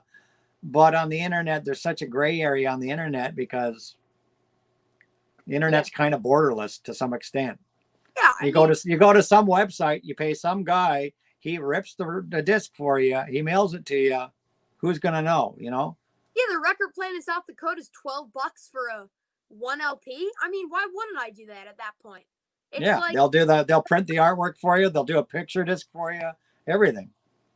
Yeah. It said, give us your picture. Do you want it up? You want a regular vinyl? What color? It costs more. Like, you want black wax? This is what it is. You want color? It's another $10. You want picture disc? It's another $10. You want a printed cover? It's another $10. You know, it stacks up. And by the time you've bought, let's say, a picture disc with a picture cover, a full 33 1/3, you're probably paying like, you know, $60 or something. Well, you've got a one of a kind. You stick it on Discogs, suddenly it's worth a fortune. Yeah. Because it's like only, you know, well, there's only one pressing in the world, and somebody somewhere will be like, oh, I gotta have that. Yeah. I mean, at that point, I don't know, where am I gonna find the artwork for an old Skid Row record? The front, the back, the gatefold. It's like, I don't know. It's just weird. I mean, it feels like it's not right, but it's worth it at that point. But that's the technology we have nowadays, you know. Yeah. Back in the day, you wanted a record pressed, you had to go to a record pressing plant. Now people can do it from their house. Yeah, he's got a machine in his basement, and he's pressing 5 records to send to someone in freaking middle of Maryland. And it's all cash under the table. He's not paying the man. He's not paying anybody. Yeah. Chances are he's not paying any taxes. It's all cash under the table. Yeah. Because a lot of these places you go in and you pay, and you notice they don't charge you tax. That's just like $35 plus shipping. Yeah. Is there any taxes on that? No, because he's not. Nope. He's not charging taxes because he's not paying anybody taxes. Yeah. Yeah. And his website, he VPNs his website so they can't figure out where he is. He Yeah. puts his website on a VPN so nobody knows exactly where he is. He sends his packages out without a business address on them, just like private, like me sending you something. Yeah. Crazy. Anyhow, I think it's been 3 hours now. I've been 3 hours on this stream, plus another hour with Mark on his stream. So I've been on here for like 4 hours. So I think I'm going to wrap this up, everybody. Thank you, everybody, for watching. Thank you so much. Oh, Vinyl and Kicks has a question. Anthony, I have a question. What's your question? I don't know how long you've been waiting, but if you're still there, I did that one. What's your question? We'll wait for him to If he's still there, what's your question? I don't know when he sent that. It wasn't there a second ago, so I think that question was pretty recent. Yeah, but I'll definitely look into that. I mean, I just don't know where am I going to find that cover art and good resolution and everything? I don't know. But if I find anything, I'll direct message you on Instagram and figure all of that. Yeah. 8:16 he sent that. Oh, so it's only 2 minutes ago he sent the question. What's your question, Vinyl and Kicks? Last question before we end the stream. Last question. So anything you're got coming that you've ordered or you're pre-ordering or anything you got planning on there? Yes. You got some pre-orders out? Yeah, so the Van Halen record is coming, A Different Kind of Truth. That's on its way. And I ordered. Is that a reissue? What is that one? No, it was the unofficial pressing. The unofficial. On Rex. And then Skid Row's debut album, the Friday Music reissue, that's getting delayed. Production delays. The story of my life, production delays right now. They made them, but it's more shipping delays than production delays because they just say production delay because they roll it all up into that same ball, production delay. Yeah. I think it's all shipping delay. Yeah. So it's at this point, Acoustic Sounds just trying to get a copy. They're sending that. I have Hank Mobley's Soul Station. That's one of the classic like tone poets or whatever. That's on its way. So yeah, a couple of things. What about you? I'm sure you've talked about it in the past 3 hours you've been on here, but pre-orders. What do I have? I put a bunch of pre-orders in on Amazon mainly because prices are going up in February by all the record companies. So whatever you have pre-ordered now on Amazon, the price will be locked in. You know what I mean? And you won't get screwed when the record companies jack their prices by 30% in February. Yeah. So that's why I tell people, pre-order now, people, because Universal Music has already announced a 30% increase in their record prices, and you can bet Warner and Sony will all follow suit. That's crazy. So things I have pre-ordered or are waiting to be shipped on Amazon, because that's about the only place I can shop right now because we're in lockdown, is, let's see, I have the Yes Symphonic Live that's pre-ordered for the end of March 26th. I have the brand new Pretty Reckless, Death by Rock and Roll, and the brand new Saga Symmetry, both dropping March 12th. Those are pre-ordered. I have a couple Mariah Carey's that should be that are just getting ready to ship because they dropped yesterday. Well, I am excited because Cheap Trick just announced that they're releasing a new record. So that is my new excitement because I don't know when they're doing it, probably later in the year. The single's coming out Thursday, and they haven't announced any pre-orders for records, but the label they're on now always does a vinyl release. So I'm crossing my fingers that will come out soon and I can get a solid deal on that and it doesn't come scuffed. But the other pre-order, the next pre-order that I have coming is on, hopefully, if it's on time, is January 29th, Thick as a Brick by Jethro Tull live in Iceland. Wow. Where they perform both Thick as a Brick and Thick as a Brick 2 in order. That's all the concert is. It's only Thick as a Brick and Thick as a Brick 2. No other songs. Yeah. So the full Thick as a Brick, and that drops January 29th. And that's my next thing that I've got pre-order that's actually going to be. Vinyl and Kicks finished the question. Did you order the Universal Music record from You Discover Music? That's here. Let me show. There's the Thick as a Brick, Jethro Tull. That's cool. How much is that? I pre-ordered it. What did I pre-order it for? Let me look at my order. Last purchased on January 10th. Let me look at my view order. I pre-ordered it for $40, $39.99. So what is that like? Double LP. That's Canadian. Like 2 LP. Probably 2 LP. $45 American. Yeah. Yeah, something like that. $25, probably $28, something. Did you order the Universal record from You Discover Music? That was the question that Vinyl and Kicks had. You what? Discover Music. I think that's some sort of shop, maybe. You had a problem with Universal. Did you order through You Discover Music? No, I ordered it through the artist's website. So I ordered directly from the artist, but it's UMG, Universal Music Group, that's pressing the album. Yeah. But I ordered it through the artist website. But of course, all my correspondence now is with Universal Music, where I'm just getting the continual runaround for 8 months now. So what are you gonna do? 8 months. I paid for an album 8 months ago, and I'm still waiting for it to be made. Hasn't even been made yet. Never mind shipped. 8 months ago. It was supposed to be sent to me in July of 2020. Crazy. And they don't refund, and they don't, they're just, it's a circle. They keep sending me the same letter. There's been a production delay. We're sorry for the inconvenience. We'll keep you posted. Automatically send it. Yeah, it just is a continual loop. It's like, well, if you'd like to cancel your order, refund the money, we'll do that. No, they don't say that. Or, oh, we're working on it. We'll get that record out to you as soon as possible. No, they say that. They just go, no, there's a production delay. We'll let you know when it ships. Crazy. And 8 months later. 8 months later. Yeah, Vinyl Kicks. Well, and the big thing is Universal is closing their doors next week for 3 weeks. So if anybody's got crap they're buying from Universal, including record stores that got orders come from Universal, nobody's going to be getting anything from Universal for the last week of January and the first 2 weeks of February, because they're closing their doors to reprice all their stock because they're bumping their prices up by 30%. So Universal is officially closing office for 3 weeks so they can go through their entire catalog and reprice it all and increase the manufacturer's suggested list price.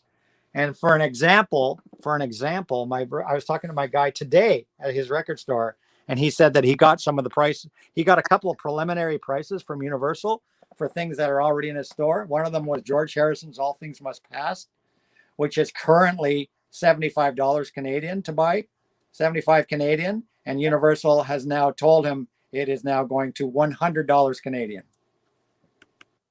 Why? Because they're jacking their prices. That's That's like 2 LPs, isn't it?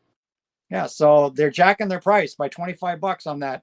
So That's anybody that wants that George Harrison All Things Must Pass reissue, buy it now because it's going to be going up by $25 Canadian. I don't know what in US. For $10. Why is So that's weird? that's why Universal's closing their doors. They're closing their doors for 3 weeks so they can go through their entire catalog and change the price up the prices on everything. Well, that's a good way to And you can guarantee that Warner Brothers and Sony Music Group, they're all going to follow suit. They're all going to do it. Yeah, And all they're going to do is scare off, this is not a time to be jacking your prices when people are out of work and can't shop. Like, this is like really the dumbest time to jack your prices because you're just going to scare away a lot of potential new record buyers who are going to think twice about getting into buying records. You're just going to scare a lot of people away, and a lot of people they can't. It's bad enough buying records now with the pandemic and not making money. You're just shooting yourself in the foot. Like, wait till the pandemic's over and the mom and pop stores are starting to recover from the loss of business. Wait. Why do all these big fucking record companies need all this friggin' money now? Why? They're making money off their streaming and all this shit. They don't need to do this now. Like, you're just, like, you're hurting people when people are already hurting from a lot of other things. Yeah. Not good. Not good. So yeah, you can bet that after Universal's prices go up, you watch Sony, Warner, all the big three, Sony, Warner, and Universal, they're all going to jack their prices. Because they're the big three. They're the big three. I'll probably have to head out now, but thank you so much. Yeah. I was going to head out 15 minutes ago, but then we got into another discussion. So, so thanks for Jack. Thank Jack for being here. Thank Ron Beaudry for being here. Thank Nazz Nomad for being here. Thank David, that's annoying. Mark Anthony K from Project Gemini for being here and for doing the interview earlier. I will be reposting this stream on my channel probably in the middle of the week. I'm just going to leave it private until the middle of the week, and then I'll post this one up probably the middle of the week. Cool. But I'm going to have Mark's interview is going up today, and then probably Wednesday or something, I'll repost this live stream for people to play with. Great. Thank you, Jack. I'll talk to you in the message. I'll see you wherever, my friend. Nice to see you. Bye, everybody. Take care. Have a great Saturday. What's left of it. Bye, all.